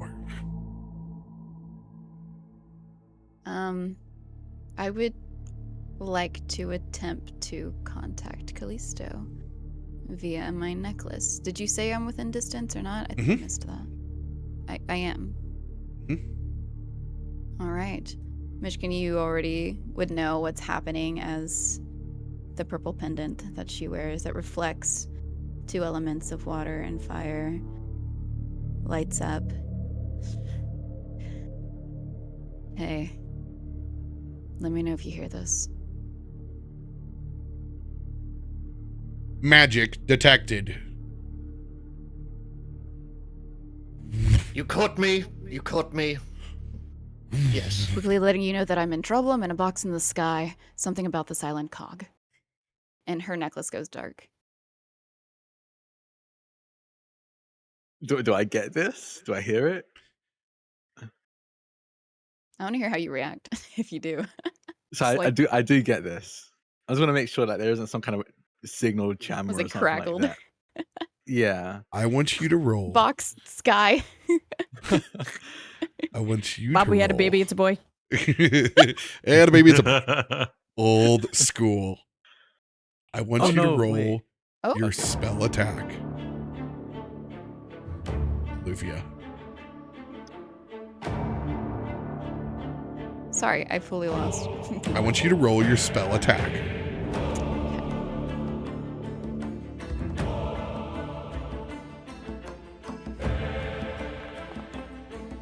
Oh, so much better. 29. Kallisto. It is a short but clear signal. And it is far away. As far as Loluphia has ever probably tried to contact you before. Right at that 3-mile mark. Right there. And it Okay, interesting. it phases out as the signal cuts. As it goes for you across the threshold. All of these small surveillance constructs drop down. Deception check. Myshkin. Oh, okay. As he's doing that, he's also preparing a spell. I would like to do so. Deception. Remember, into your mic, please. 28.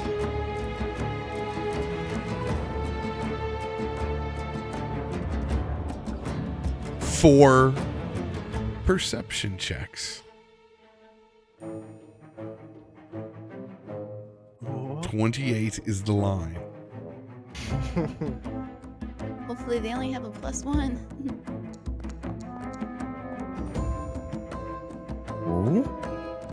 17. They would have to get nat 20s, right? By the looks of the maths, yeah. But let's not say anything too quick. Phew.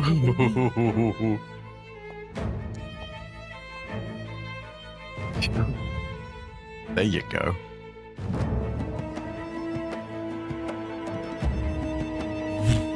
They all focus on you, Myshkin, as you draw them in away from Lolly.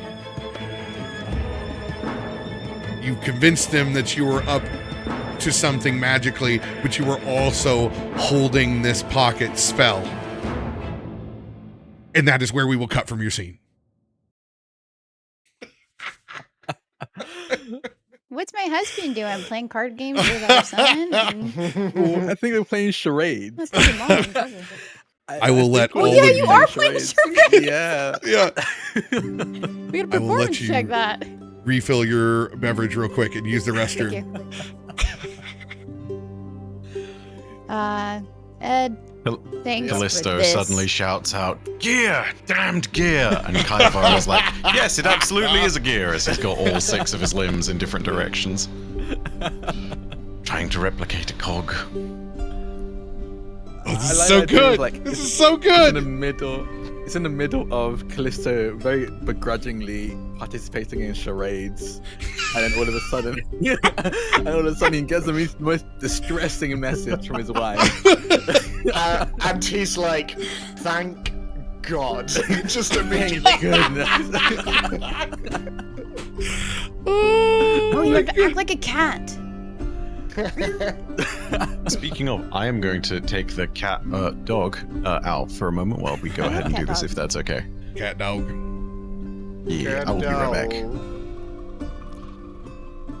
Oh, I will go refill my water real quick.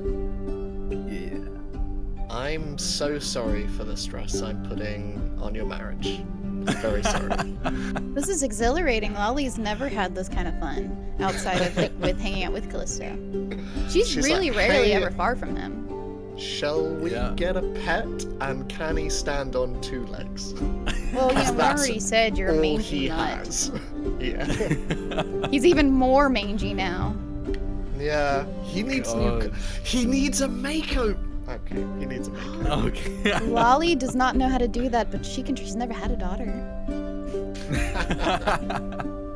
Would you like to be my widow girl? I'm so excited though. This is fun.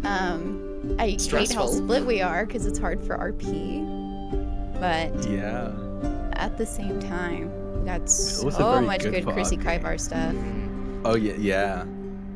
Considering how much Drak you've been really leaning into, yeah, Kallisto really doesn't like Myshkin now. On a scale of My 1 wife to is 10. with this man in a box. Did you tell me? Did you say that you're with Myshkin? I Or did did not. you I just said say I when- am in yeah. trouble. I am in. Did I say a box? I think it was a box. Yeah, in a box Thinking like in a the metal sky. box or something in the sky. And you said silent gear. Yeah, silent gear. Uh, Which Myshkin yeah. would have, or Myshkin said that he told you. You did, right? I know you told Lolly that last Did you episode. tell me about a silent gear? I don't think you told me about a silent gear. I think you told me about the trove. You wanted to reach out to a trove. I don't think you told me about the silent gear. Yeah, I know last episode you said I told your husband, and I was like, you told me. But I did not deny if you told him or not because I wasn't sure if he just makes this up. Feel like hang on, let me go through. So that's why I said silent gear, hoping that Callie would be like, great, the cat's there Yeah. too. I can't remember. You definitely mentioned the trove, and like you wanted to reach out to a trove for something, but I can't remember if you told me in character if it was the silent gear or not. Because I don't remember rolling any check to know if I knew what a silent gear was, because I'd imagine as a warden I would. But I do remember rolling to know what the trove was. Yeah. Where is it? Also, don't let me forget to tell RoBear when we come back that I was also preparing a spell. I forgot to say it because we cut! Okay, I'm gonna refill my water. Yeah. Also, I changed my angle. You're all over on this monitor now. And it's kind of nice because now it looks like I'm looking at y'all. Right? So- Yeah. So if anybody That's why noticed, I switched my view. I was moving stuff around to see what looked best. Anyway, be right back. I think it was during our 3-month period. Or was it 3 weeks? It was 3 weeks. Yeah, it was 3 days for us, but it felt like 3 weeks to everyone else for the timey-wimey stuff.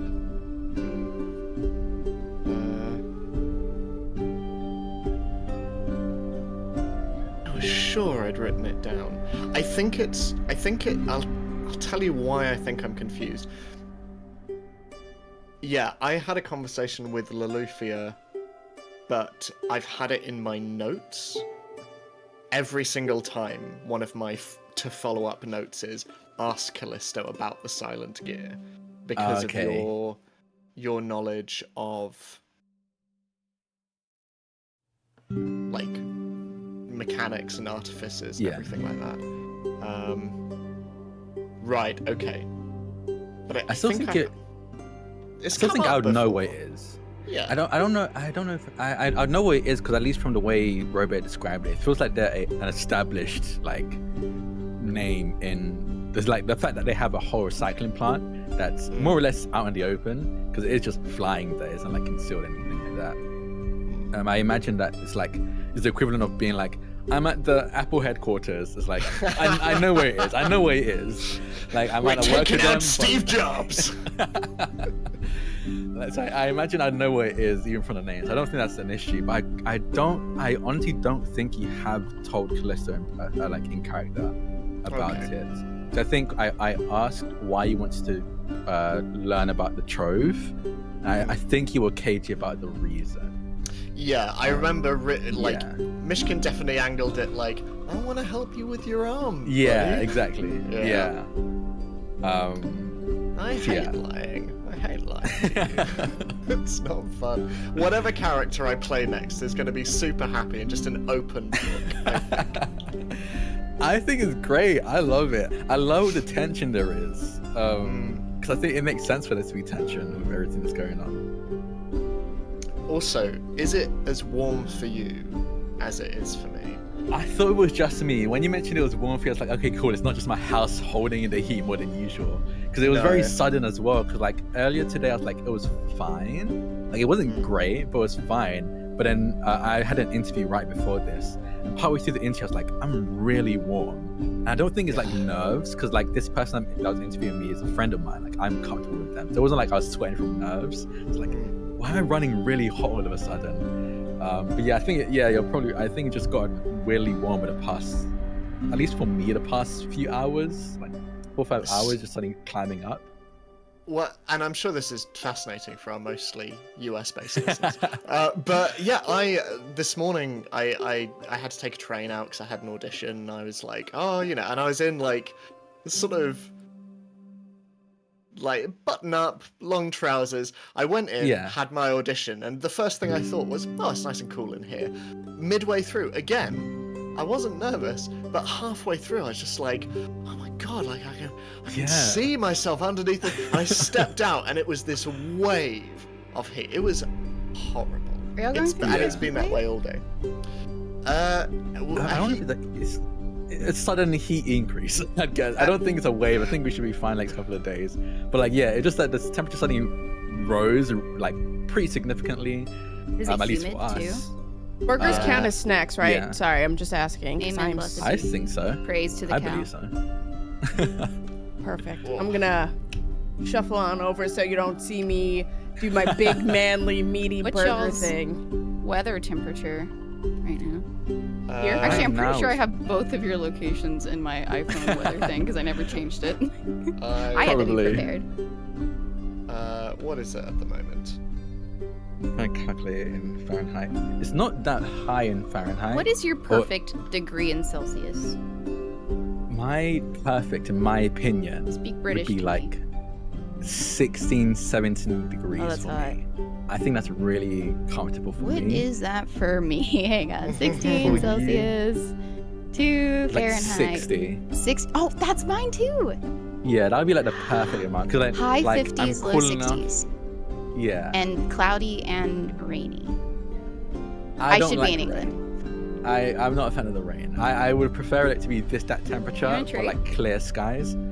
I don't know. I California. think I'll go to- California's pretty warm from what I You don't get. want random hurricanes suddenly that we've never had ever?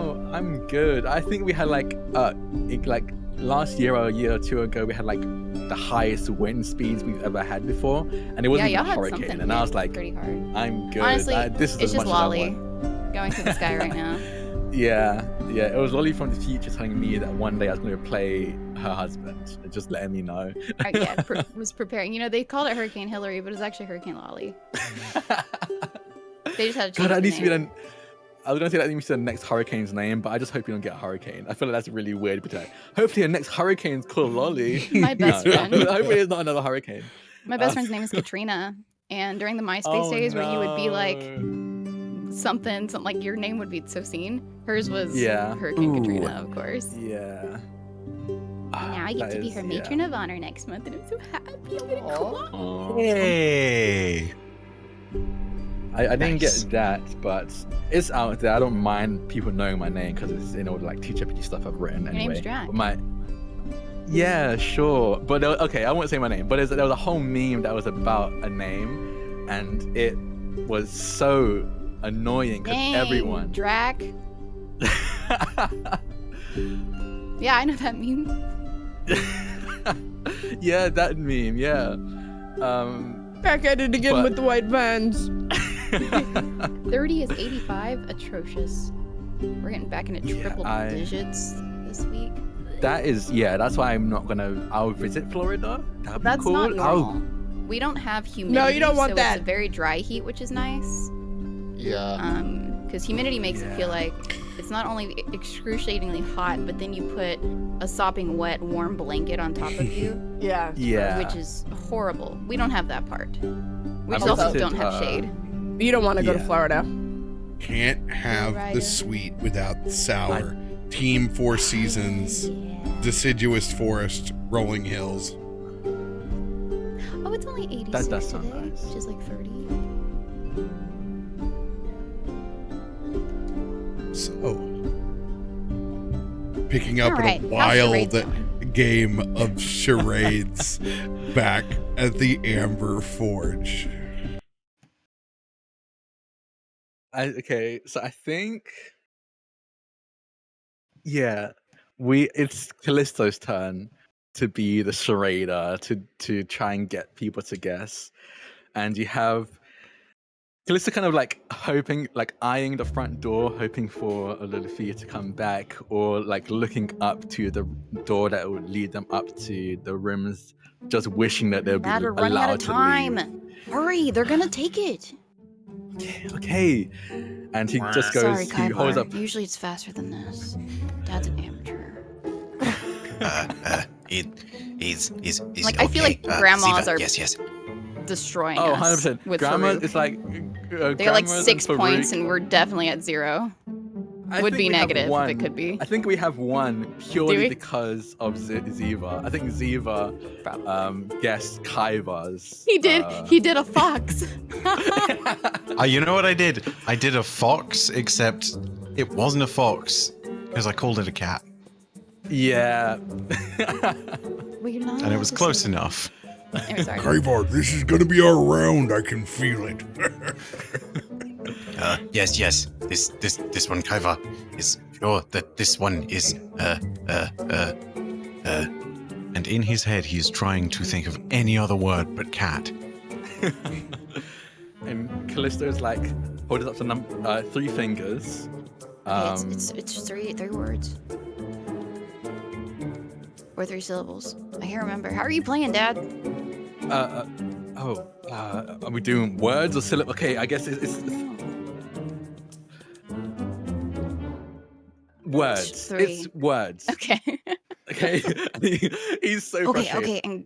And Ziva is leaning into Kaivar. Not sure where his ears are, so he's just kind of like leaning toward him. Okay, so it's 3 words. So we have to pay attention very closely to his body movements, all right? yes, Ziva. As Ziva turns and squints. turns a knob on his vox, and he gets audibly quieter. Kaivar, I think it's Caddy Wampus. That's 3 Stop words, right? cheating. I'm getting clarification. Don't listen to Farouk. It's wrong. He's with grandmas. He's the enemy. Farouk is not friend? Not right now. He is enemy. Number 1. You were referred to us as Team Wisdom. Whippersnapper. That's a no, weird no. way to say team losers. Ifrit kind of turns and goes, "Come on, Ziva, I've definitely taught you how to shit talk a bit better than that. Loluphia not here to. Come on." And Kallisto will go, "Okay, Mom would be winning words. with us, though. 3 words," and then does like a hand gesture for shorts, but then lifts it up to their height. Grown up? And then does like a roaring sound. Not sound, but like roaring gesture. Cub to lion. That's 3 words. Flaps their arms like their wings, and then does Why is the it a roaring bird? motion again. Ziva grabs the. Don't be too excited. That's just Kaivar not being afraid of you roaring and Mark flapping your wings. He doesn't actually roar because you can't make But it's not sounds, but he does the 20, roaring we can motion. Because he understands what it is instead, right? He's just a brave toaster. I'm sorry. He's just a brave little toaster. That's it. Ziva takes the animal book that he gave you earlier and is like flipping through it. What the heck is a down to up bird? Lion. And then he points at his arm, his lava arm. Fire. Phoenix. Rise from the ashes. Rise from ashes. That's 3 words. Dad. Did rise from the ashes is That's 4 4. words. Go. Rise from ashes. That's 3 words. Oh, And I think as he's about to No. give another clue, where he's about to like stand. He's on the table. He climbs onto a table, I think, and begins to almost crouch as if he's about to show another thing that this creature does. And I think mid crouch is when he gets this message from Loluphia as his pendant glows a blue. Groundhog Day. Wait. And the pendant flickers and goes out, and he grabs it and just goes, Loluphia, can you hear me? Where are you? Is it Mom? Yeah, I just got... Mom a and message. Dad! I got it! That's what it was! No, Ziva was the small thing, and then it was us! No, it was I an think that's the adult point. magma dragon. I think Lolufia's in trouble. I thought she went to the library. If Loluphia and Myshkin are in E. trouble? I don't know is Myshkin. Loluphia only mentioned herself, so I don't actually know is Myshkin. Loluphia's in trouble? Farouk Yes. didn't know what the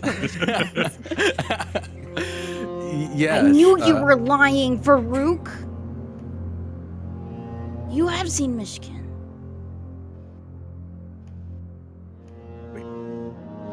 I don't know if I have or not in the scene. I'm sorry, I can't tell you. You rolled deception last time. Yeah, not in the scene, but like recently was the context of the question. Of Yeah, like, it have was you last seen the cat episode. around? You know, like. You rolled I a thought 14 on deception. Ziva rolled a 16 on perception. Yeah, but I can't remember, like, was Myshkin, like, outside here? Like, did he reconnect No. since It then? was the context of like, have you seen him since we last all were Yeah, like the 10 congregated? days. Yeah. Yeah, no, Loluphia's in trouble. They mentioned a box in the sky and the silent gear. Above Silent the table. gear. Would I know of the silent gear? Go ahead and roll society.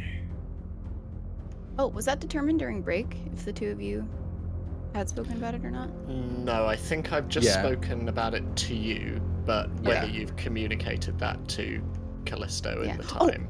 I almost forgot. RoBear, because we cut it right at the break, Lolly was also preparing a spell. 20 society.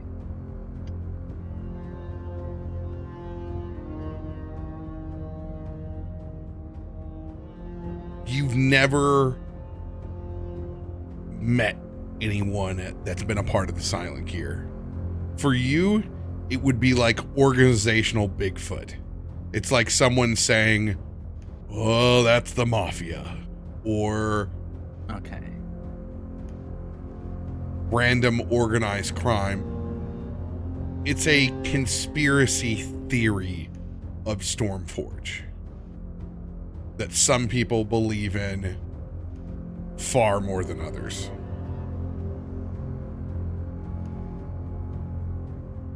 Silent Gear. Not sure about that, but flying box in the sky, probably one of the flying buildings. And I'll turn to Ifrit, I think, as well. Would Ifrit know about this? Because Kallisto would be like, Silent Gear, does that mean anything to you? A flying box and a Silent Gear? How apt is Ifrit to believe in conspiracy? I think believing in them. The thing is, there's a difference between like hearing about it and believing it. I don't think she believes in most conspiracy theories. I guess it depends on what the theories are about the Silent Gear specifically. But I think it depends on what the theories are. I think if it's like, oh, the Silent Gear are mind controlling aliens, or like secret government, she'll probably be like, okay, this that's would a be bit the much, belief but that there's there more. is a organization that so deeply believes in the sciences that they're willing to do whatever it takes to eradicate magic. Ooh. That science can replace, and it would go as far as resentment of magic ancestries. Okay. I think they would believe that, not because of like experience, but I think I'd imagine that they've in their long life and just being experience that they have interacted with and possibly had odd experiences that make them allude that they would think something is out there. I think it's more I think it's more a case of just they've met so many types of people, and people who probably just as fervently hate magic users, that it wouldn't be hard to believe for them that there is like a whole group organization of people like that. So I think they would believe that something like it exists. Whether or not they think it's as powerful as people say it is a different story, but I think they do believe it.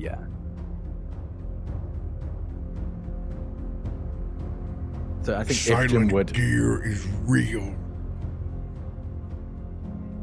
Yes, no, and this is Ifrit talking.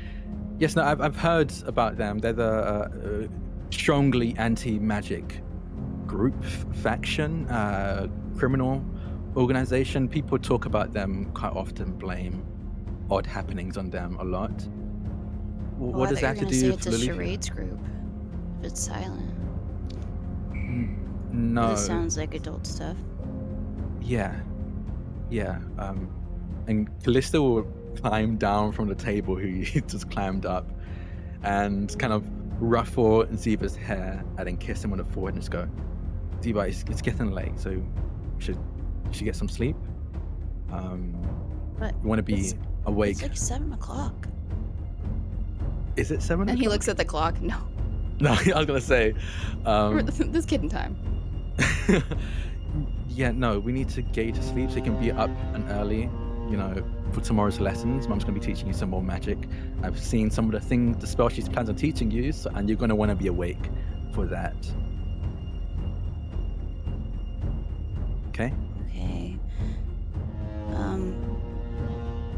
Come say goodnight when y'all get home. We will, okay? Okay.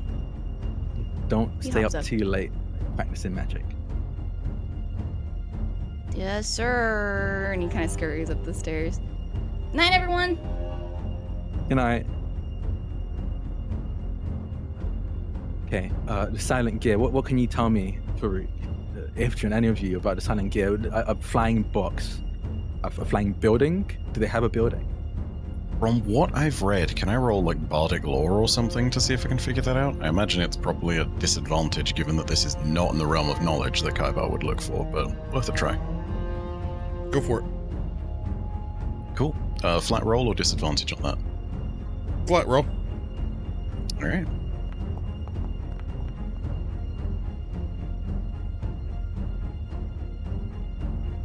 $24.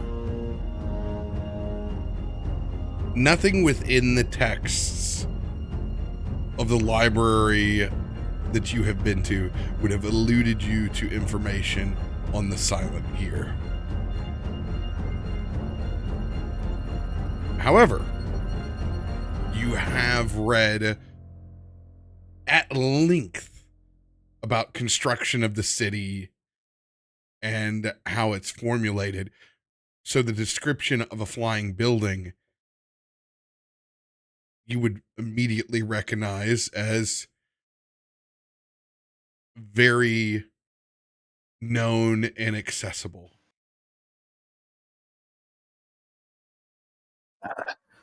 This one Kaiva does not know silent gear. No, but building like bird that fly. Yes.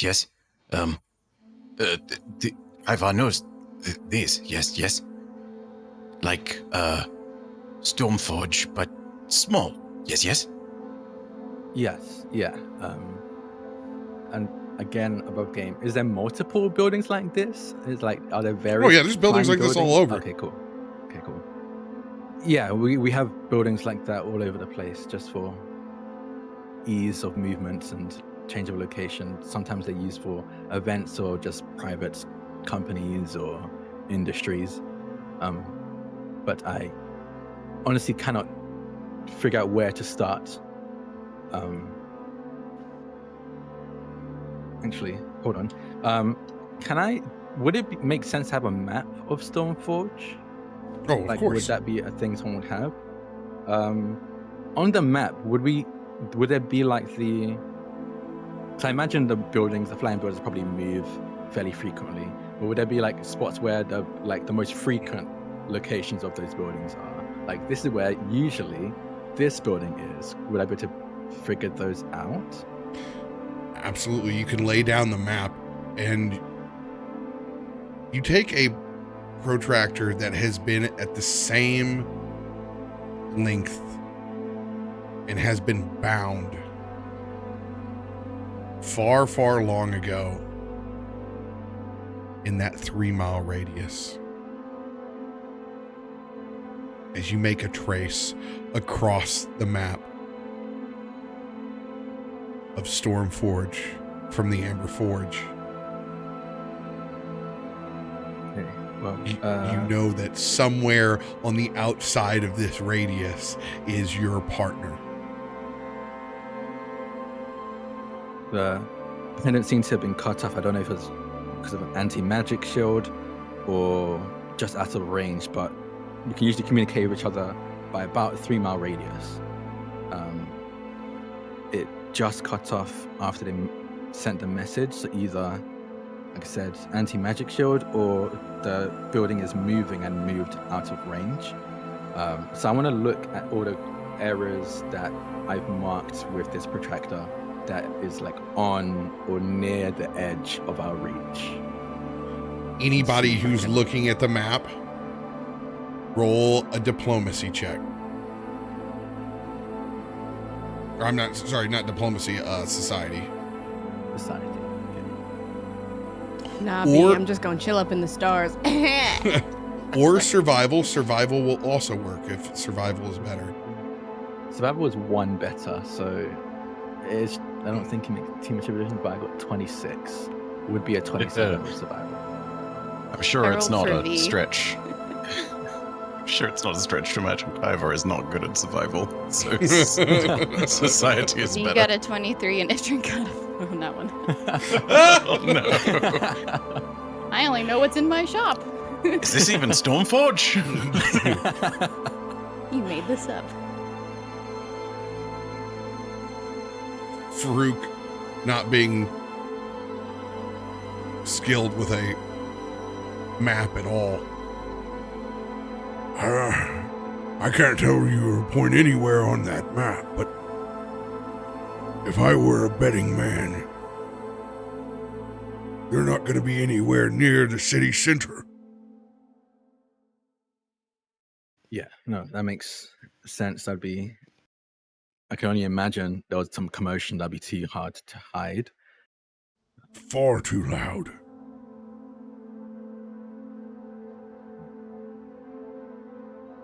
There are Would I be two able? different spots.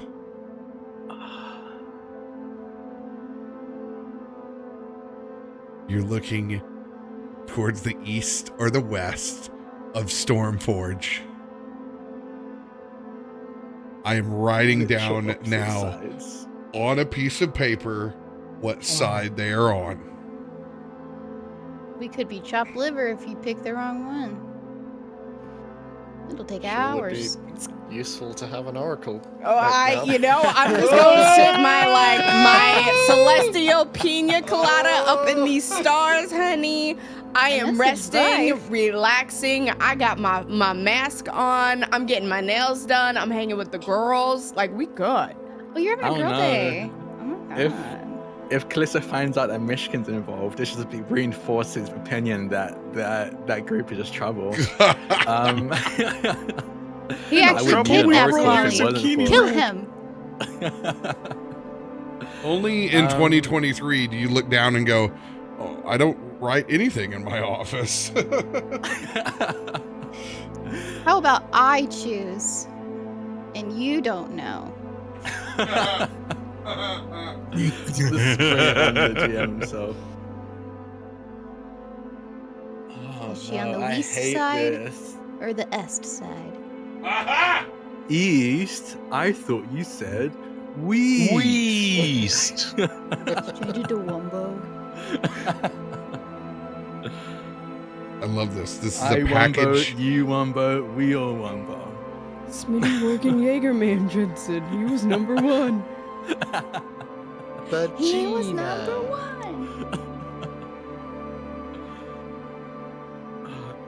East or west?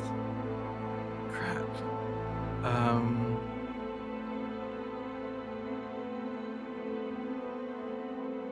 Oh. Quick question. And it's. Damn. I'm gonna. I have wrote it down, and it is now held in this hand. Okay. Okay. Coin flip? No, I have an idea. Sort of. And it's going to be the pinnacle taboo of TTRPGs.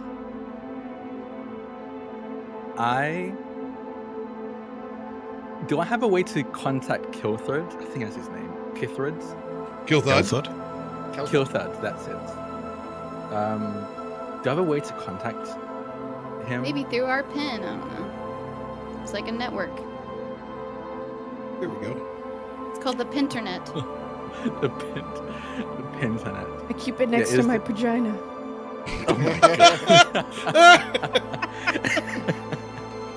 Get the best service down there. I would assume that you have a sending A stone. Pinternet? Yeah. That's hot in this world. Okay. I would, and I'd imagine I probably have it in my rooms. I would, like, you'd see in a not a panic, but everything like the slight animosity he had to his uninvited guests, the frustration with charades. I think even in this moment, the very softness he had with Ziva, now that Ziva's gone, kind of disappears, and he switches into very much warden mode as he pats his hand down against the table on the map as if he's just thought of something, just realized something, and without a word leaves the room and goes upstairs to his bedroom. And I think a moment passes, maybe a minute or two, where he rushes back down with the sending stone in his hand as he's going to try and contact I need to remember the name. Kilthud. Kilthud is kill. Yeah, when you kill something, it drops to the ground and goes thud. That's a good way to remember. Thank you. As he tries to contact Kilthud. Yeah, Kallisto, what can I do for you? So Loluphia might be in trouble, and I'm not entirely sure of the location. I've narrowed it down to 2 places, and I need help taking on each of them. I'm going to take out the west, and could you take out the east? You're needle in a haystack there, buddy. Yeah, sorry, I'll give you the coordinates. I've narrowed it down a bit more specifically, but there's a flying building in the east. I'll give you the coordinates let me give it to you now. You've narrowed it down to a flying building. Yeah. You realize this isn't increasing your odds that much. No, but I've narrowed it down to Kallisto, 2 what the hell's going ones. on? I don't know, Kiltha. Trust me, if I did, I'd give you all the information I have. But trust me, this is all the information I have. Apparently, the building's linked to the silent gear. Loluphia tried to contact me through the pendant and was cut off partway through. Silent gear. Kallisto.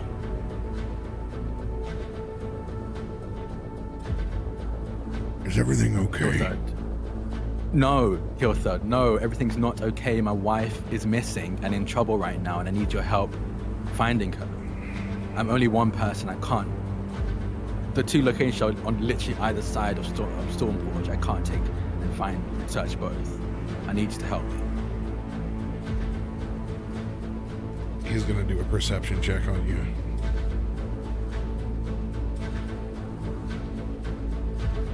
Thinks that you might just be losing it a little bit. If you say Loluphia's in danger, of course, I'm here. I'm here for you, buddy. But you're gonna have to narrow the search. And how are you gonna... It's 7 o'clock in the evening. We only have one ship available in the first place. You handle the ship, I have a jetpack. I can figure something out. Jetpack. You're gonna go searching for Lolly in that jetpack? You haven't even used it yet. Listen. Either way, we're gonna have to find her. Either I wait for you to take the ship to the east and then wait before I can take it to the west. I'm going to find them, and cut as much lost time as possible. I will be fine. I have the scroll of Featherfall. If I fall, I won't fall and hurt myself. I'll be fine. What are our clues here? What are we working with? So it just cut off. It went out of range of my pendant, and my pendant can reach about 3 miles. So I drew from the center. I'm currently in the Amber Forge. So I drew a circumference around Amber Forge about 3 miles long, and figured out where the buildings would be crossing over, and that's how I narrowed it down to these 2 locations. Kallisto, perception check on your call with Loluphia to give as many context clues in the short message as possible. Perception. I'm going to use inspiration and advantage. Good call. Very good call. So I'm going to go D10. I think I have a D10. I should. Remember, we can't hear unless you're on the mic. Oh, yeah, sorry. And I'm just looking for a D10 if I have one. Yeah, I do. There we go. D10 inspiration and advantage. There we go. An advantage. As I roll this perception, the moment he heard any form of worry in Loluphia's voice, he started listening like a goddamn hawk. I'm gonna call it the husband bonus. The I've heard this husband movie bonus. taken once. Husbando bonus. Very Liam Husbonus. Neeson. Oh no, that's not good. Sorry. There you go. Ooh. 36. That's hot.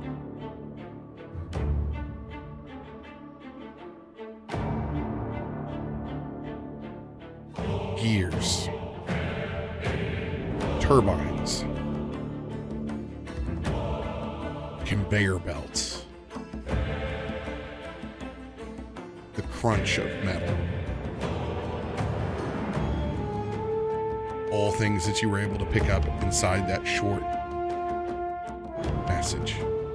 Would you have heard Myshkin saying it was me? Now, I view this as a strictly Yeah. two-person.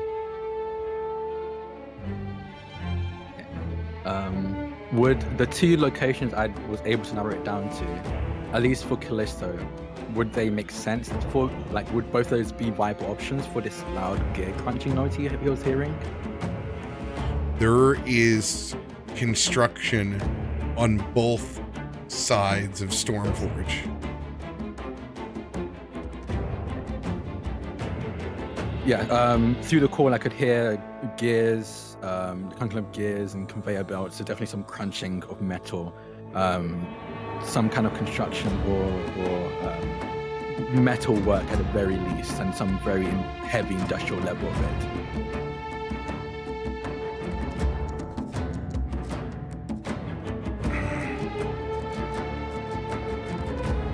This is a perception check, so it would have been plus 10 again on this, so a 19. There's construction on either sides of the town at the moment, but this late in the evening, it's a crapshoot. It's better than doing nothing. Which of these spots are closer to you? I can take the further one.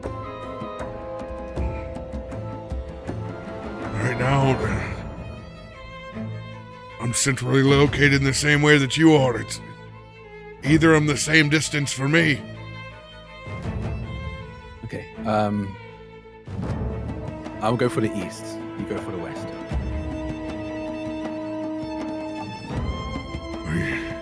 Are you sure? No, but it's the best we can do. Either way, it's a 50-50 chance.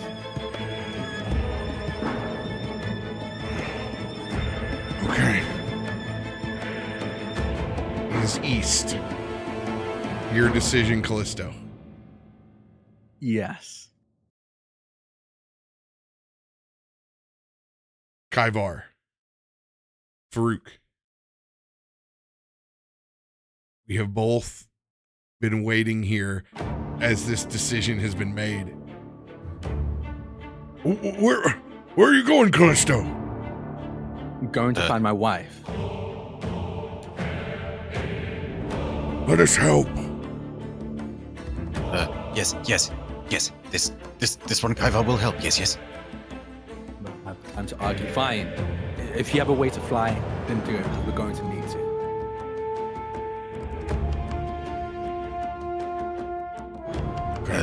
Kaiva can use Dimension Door. I will be frank with you, Kai, but I don't know that's going to help too much. Oh.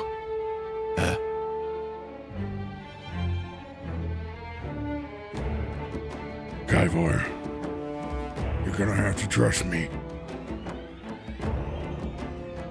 Kaivar's eyes widen in a little distress.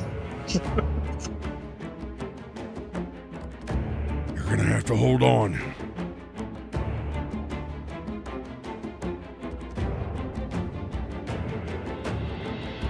Eyes continue to widen.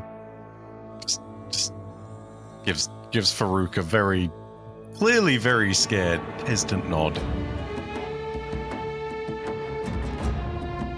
As you hear the screech of Pathfinder as he lands down at the front of the doorway. All right, Pathfinder. You get a shoulder, and I get a shoulder.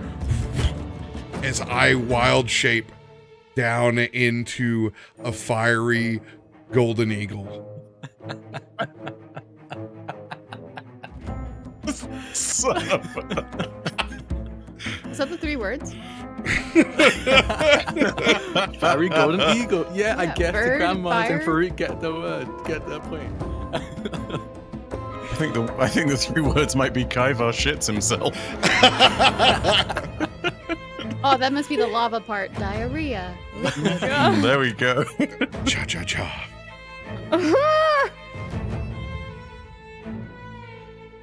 Good luck. Kallisto doesn't even wait, he doesn't even wait to see the transformation. Kallisto already grabbed the jetpack and is heading out of the Amber Forge. Both of the eagles are waiting there, hovering for you, Kaivar, to grab on to your strong hands. Farouk gave some encouragement before all of this. So give me a moment. Damn, double 18. Ivar will trust. Ivar will be brave, Toaster. Oh gosh, this is gonna be bad.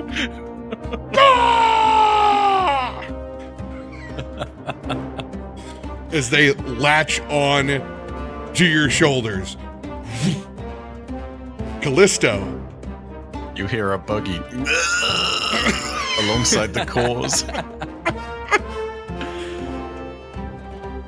Go ahead and give me a crafting check. Okay. Am I going to use a card again? I sure as hell am. I'm going to use inspiration. I think I have a D8 somewhere. Oh, you know what? Question. Do you are you trained in martial weapons? Let me check. I think I'm an expert in martial weapons, yes. Roll your martial weapons. Okay, but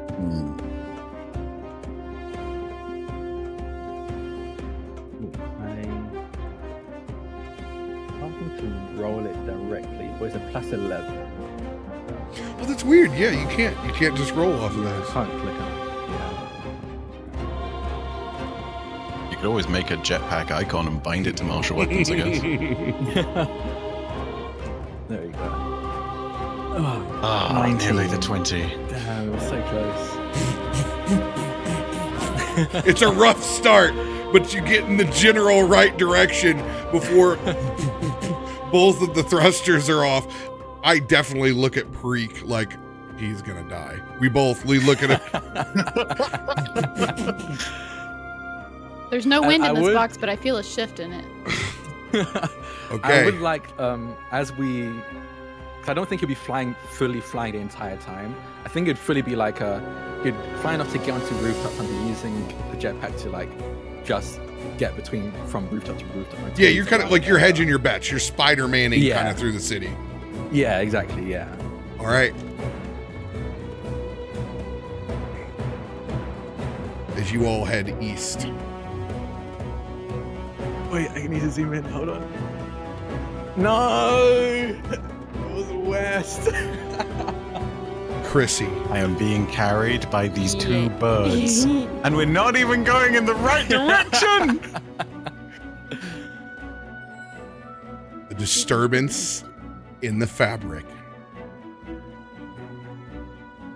As probabilities begin to lay out for you, indistinctly a silver thread is pulled from your friends. Your connection from immediate with Kaivar and Farouk rings true as you begin to see probabilities of failure. Sorry, I've got to talk about what I just put in the chat. I had a very productive break. Sorry. Let everyone went Jesus to go get Christ. Oh my god. Oh my god. Incredible, Ed. Oh my god. Oh my Sorry, god. When everyone Put it in went to the go lube. get drinks, so yeah. I'm so Nope. sorry for interrupting, but oh Sorry, my gosh, go. I was dying in the background. Damn. That's funny. I'm gonna make that my background. Oh, I need to use this meme. Okay, I'm saving this. Back on track. Back on track.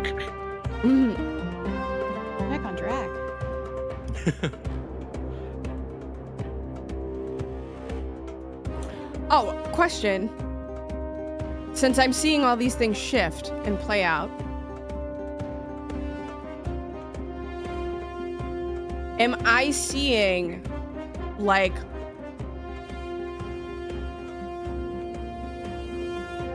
what exactly am I seeing? Am I just seeing, like, probabilities of failure, or am I seeing, essentially, that Loluphia and Myshkin are in one place, and Faroük, Kaivar, and Kallisto are in another? You were detecting that your friends are in danger, that they are not where they need to be, and you detect death.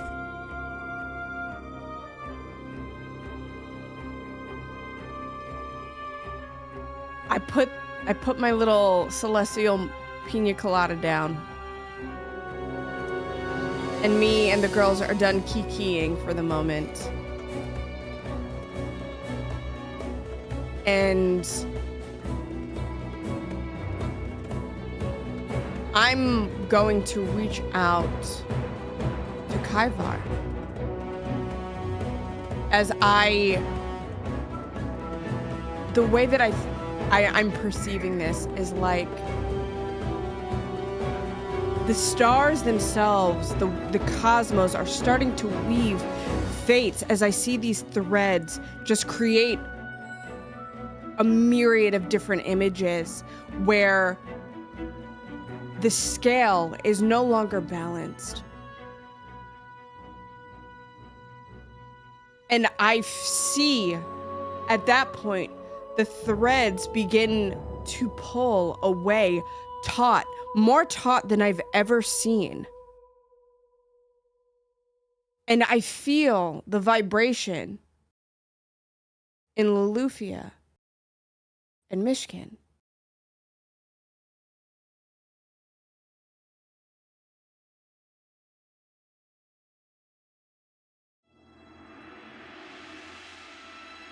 I'm kind of stuck for a moment. I don't know if I should go, if I should stay, where... Because I Skill feel check challenge. Oh gosh. To be able to understand the situation, you have to make a 3-part skill challenge. Okay. This will use your spell attack. Okay. This is a 24, 26, 28 skill challenge. If you Okay. roll a nat 20, you will automatically succeed. If you roll a nat 1, the skill check immediately fails. The trauma. This will reveal all details and allow you to intervene. Okay. I hate it here.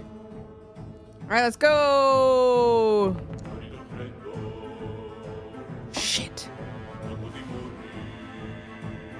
You got lucky, you got cards, and do the thing. You definitely want to hedge your bets Sure you as call out best cards as you before can. roll. Yeah, I can't see the party hand because it's very tiny. If he clicks, I will Oh, handle okay. cards for you. You let me know what you want to do. You want to play a I- luck to re-roll this? I do want to play a luck to reroll this. All right. Luck out. Those Chrissy rolls. I steady myself and I control my breathing because I feel my heart begin to palpitate in my chest as the anxiety of actually losing these people hangs in the balance.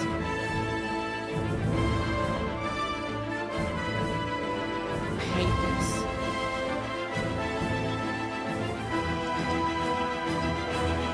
25. 25. Success. You begin to see the divergence of two different forces. You can see Kelthud, the associate of the Wardens, heading west. You can see Kallisto and the rest of your friends headed east. Second skill check. Do you want to add anything to your roll? Do we have a D10 inspo? Yes, you do. Yes, Add a you plus do. 3 untyped to your roll. Okay, circumstance, I'm just adding plus 3. Okay. 34. Okay. Success. You can see Kelthud is headed to a floating recyclement zone in the west. You see it explode out of the sky The ship? as Kelthud's strand in life fades before he's even able to reach the floating building. Then you look to the west or to the east, and you see your friends find nothing.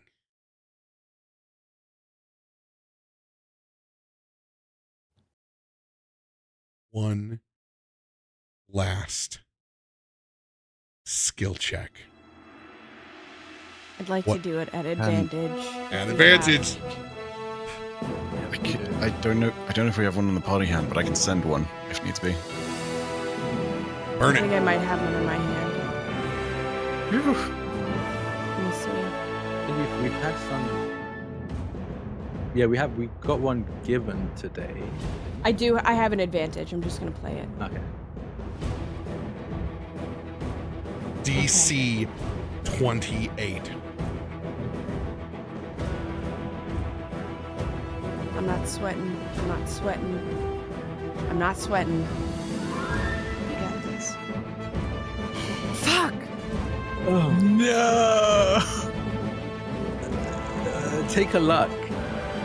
A luck reroll. Can't- I already used luck. I already used one. I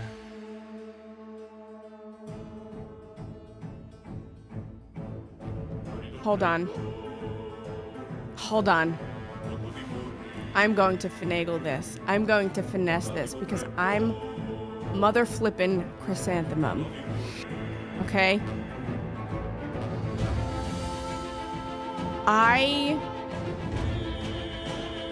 Where is it? Where are we? Honey, please.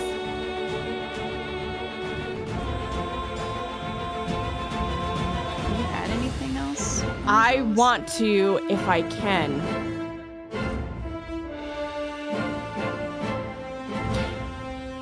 Hear me out. Can I expend an eye on my robe of eyes?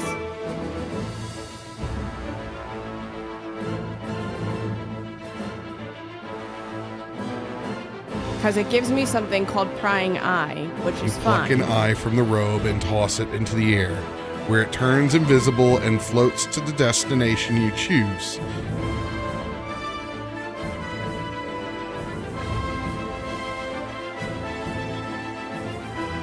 What are you trying to do with this eye? I am trying to add a 1 to my skill check by using this eye to help me achieve that. The eye does not help you in this kind of skill check. God, okay. These skill checks suck. They really are so strict. Yeah, no, I get it. That's fine. That's fine. That's okay. It's not a nat 1. We're fine. Kilthet's not.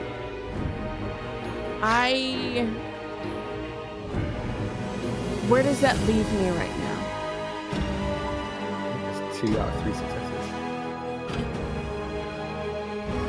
2 of 3 successes, yes. So at this point, what can I see and make sense of, and what can I do? The only way that you can bend fate is to pull on the threads of your curse. I do that. No hesitation. Because right now, I'm in the safest place for that to happen. And if I return to the stars and become stardust, so be it. Okay.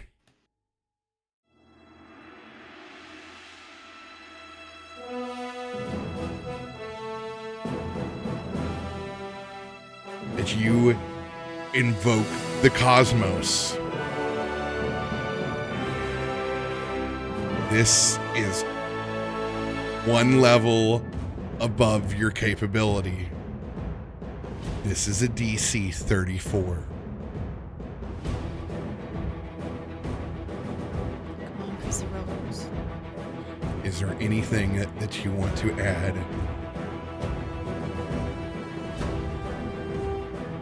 While invoking the cosmos. I'm trying to figure out what I can add. You can add a +2, I believe is the best thing that you can do. I'll do that. It's a D8. I have that in my hand, so I'll just play it. You have a +15 that's going to turn into a +17.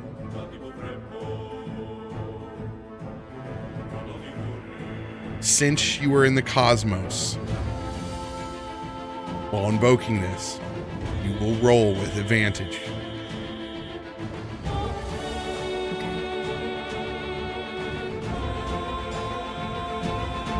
Okay.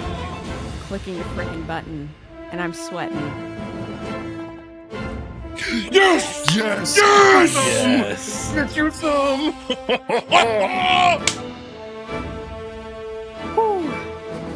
You see what 30. this man's is capable of? This is Chrysanthemum. Goosebumps. 36.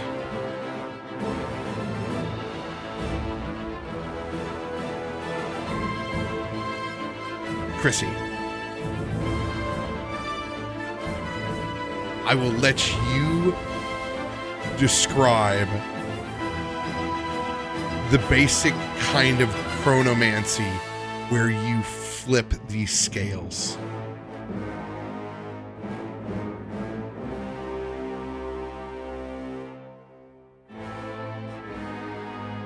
I think what happens is Chrysanthemum's body almost begins to ebb and flow like an enigma, no longer a humanoid form, as it starts to kind of cave in and implode in this light. And there is no sound coming from his voice, but there are thoughts that are screaming into the aether as Nixie comes and just in that constellation moves, and anybody who is looking up at the night sky would see what looks like an aurora that is very centered on one location that is so bright it is hard to look at. As Nixie just kind of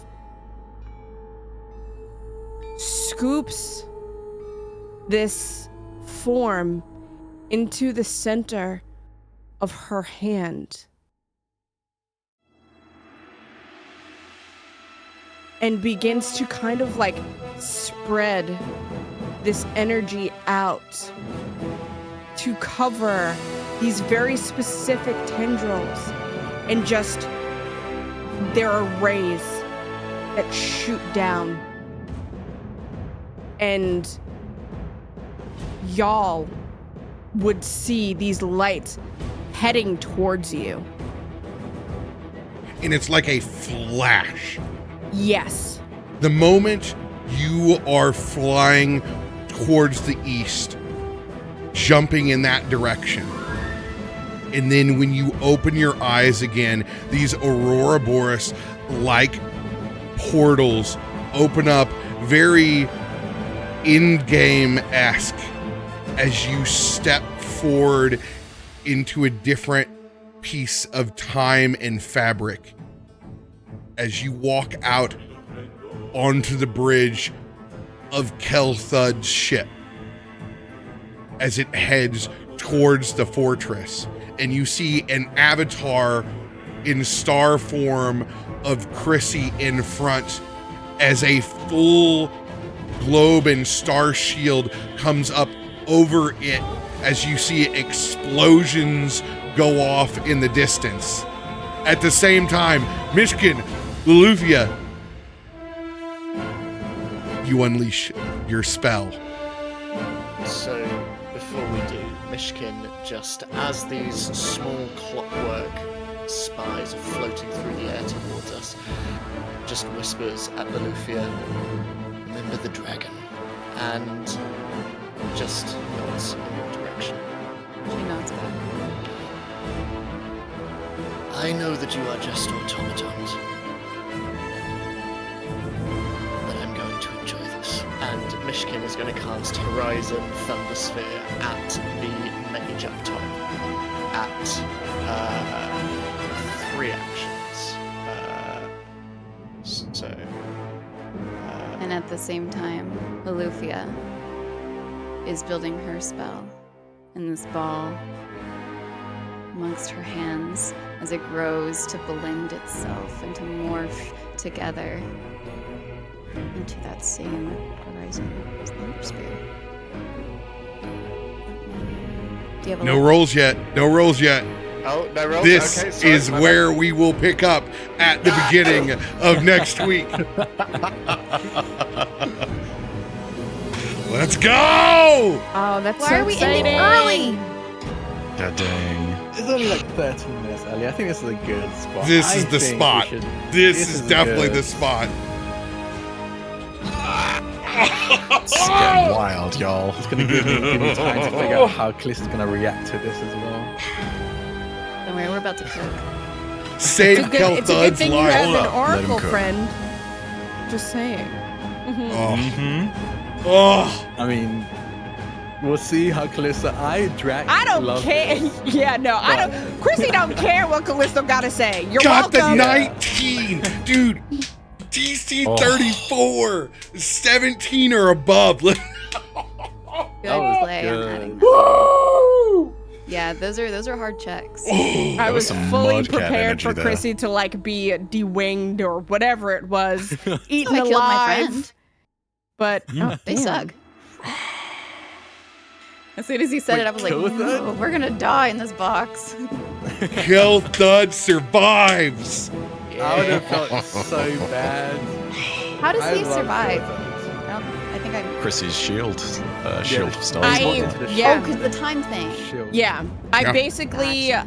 made Chrissy become something that wasn't physical and a tool, as he is supposed to be for Nixie, who he called upon to essentially like reverse Hey, Uno reverse that. Hey, you know? Yeah, you're literally in avatar form. Like you are playing on house money on the material plane right now with your full character, just literally manipulating time and space. And I am loving this. I love the idea that you've swapped them, and Kallisto, Kaivar, and Farouk are just like, oh wow, we're on the ship. Where's Killthud? And over in the skies to the west. Does a bird catch him at least? No, Killthud's on the ship. Killthud's. Yeah. Yes. Oh my He also god. has like I a feather just- ball. I'm Yeah. seeing this in my head, and it just looks so cool. Like very like a constellation of Atlas, literally holding up the world as this shield. So y'all are literally looking at Chrissy, but not Chrissy. I need Chrissy I love this. astrologian Oh. form immediately. I need this Star Druid shit. Right? Oh my god. I Also, am. I don't think we excited. spent 6 weeks apart. Whoops. Yeah, I think we haven't spent 6 weeks apart. I think this has been 10 days. Hey, Maybe it was 6 What's- weeks for Chrysanthemum. what's more D&D than that? You know? Hey, Plans didn't quite go to plan. In Hey, the I next just had to have group Oracle retcon that 6 weeks for me. That's all. What were you saying? Next group artwork I want against a night sky, and I just want like the vague impression of Chrissy just like in the background. Oh, So good. Yes.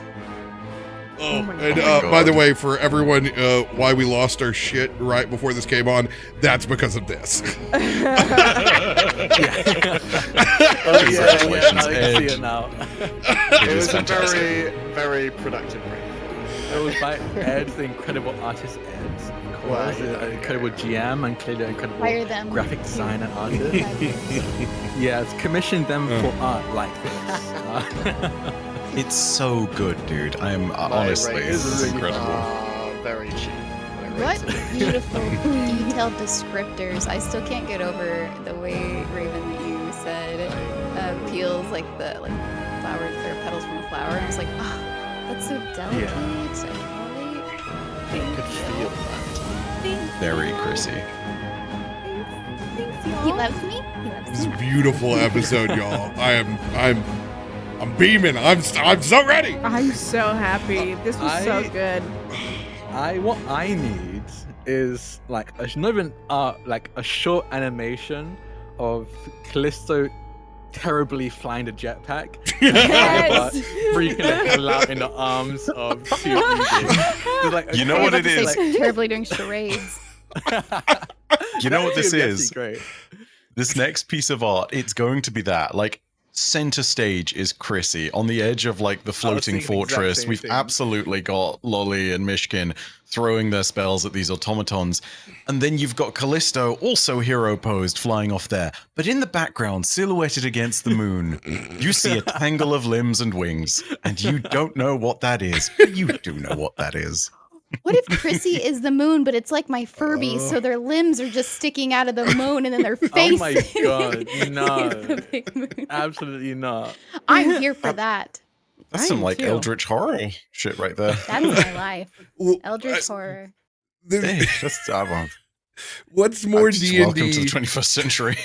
than one person who can't fly a jetpack and two eagles carrying a bug flying in the wrong direction while someone else is literally Doctor Strange manipulating time, space, and fixing the rest of the party.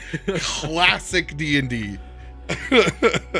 Trying to figure out what I would end up being in the MCU in this instance, and I would want to say Ant-Man, but not as... Ant-Man is actually a hero. Kaivar feels like the whole idiot savant thing, you know? Like, I don't know if that exists. Kaivar makes me like gives me Vision vibes. I think. Like, Vision? That's Actually, very no, I see kind. it. I actually That's do see very it. The kind. like not fully understanding humanness. I can see it. Well, I was born yesterday. Like that kind of energy, Yeah. I feel like. That reminds me of a Bluey episode, and I'm not going to bore you with that, but I love Bluey. Stop, I and love it is Bluey. So many people. good. I need to check out Bluey. I know it's a kid. It is show, literally the apparently, best even kid adults show in the love it. entire you, world. It doesn't matter if it's a kid show because I will watch it by myself without my kids. It is so good. And there's an episode called Born Yesterday where the dad literally pretends like he was born yesterday. Yes. And it is just so, it's so cute. So cute. I like when the kids try to keep the dad from kissing their mom. It's so funny. Protect That right me. there is that's actual dog behavior too. Whenever, like, good lord. It's so cute. Everybody watch Bluey. My Because kids shows, some kids shows are actually really good. Like I was so my little sister used to love watching Sophia the First on I don't know, it was some Disney channel, but like for kids. And some of the music consistently was like Disney movie standard. Like even there was one where it was about like their bunny rabbit entering a bunny rabbit competition, and he was a blue ribbon bunny, and it slapped so hard. I was like, is this from like a movie? This sounds like a Disney movie, like classic. It was so good. the rest of the day, I'm just gonna go around walking like Wong from Doctor Strange. I'm just opening up portals for Chrissy to move portals. This is my I love that. Farouk is definitely Wong to your Doctor Strange. I see that. Yeah. You know, I love that. I think Kallisto would be a mixture of either. God, what would Kallisto be? I think Kallisto is closest to Peter Quill, minus him being played by Chris Pratt. like Peter, comic book Peter Quill. He does have that energy, yeah. Yeah. Like And just being an incredibly absolute driven white by guy. passion, right? Yeah. Now Absolute you white just guy. made me want Michael J. Fox to come back and to be Star-Lord. Yeah. Please. He would be an amazing Peter Yeah, Quill. Dude, it's like the What If episode where it's wonderful with Chadwick Boseman as Star-Lord. And just, T'Challa as Star-Lord. That's it. That's who I am. T'Challa as Star-Lord is Kallisto. Just think of the Yeah. juxtaposition Happy, but where you also get very to sad. switch the genres of nostalgia as far as the music goes to that. Yeah. Oh, dude, that I remember soundtrack. that would be- episode. Oh. God, that episode. If you just brought back the most pleasant memories, watching the episode with T'Challa as Star-Lord, I think was like, truly, I don't think I experienced as much like black joy as I did watching T'Challa as Star-Lord. Obviously, like Black Panther, of course, but then seeing another black character play Star-Lord and so well, I remember pausing the show and having to just doing a lap around the room, like, holy fucking shit. Holy shit. Because it's fucking perfect, right? It works like, for so the, well. For the characterization, it is literally exactly what Star-Lord is. And it's exactly what fucking T'Challa is, too. It's perfect. Like, Yeah, 100%. T'Challa as Star-Lord is Kallisto. God, I need art of that now. God damn it, you got that in my head now. Bye. And on that note, I'm going to wrap up this episode before we get demonetized from our own verbiage. Thanks, everybody. If you miss next week, I don't know what to tell you. I'm sorry, because it's going to be a banger. Love you all. It's about to go down. And champ! Bye. Bye.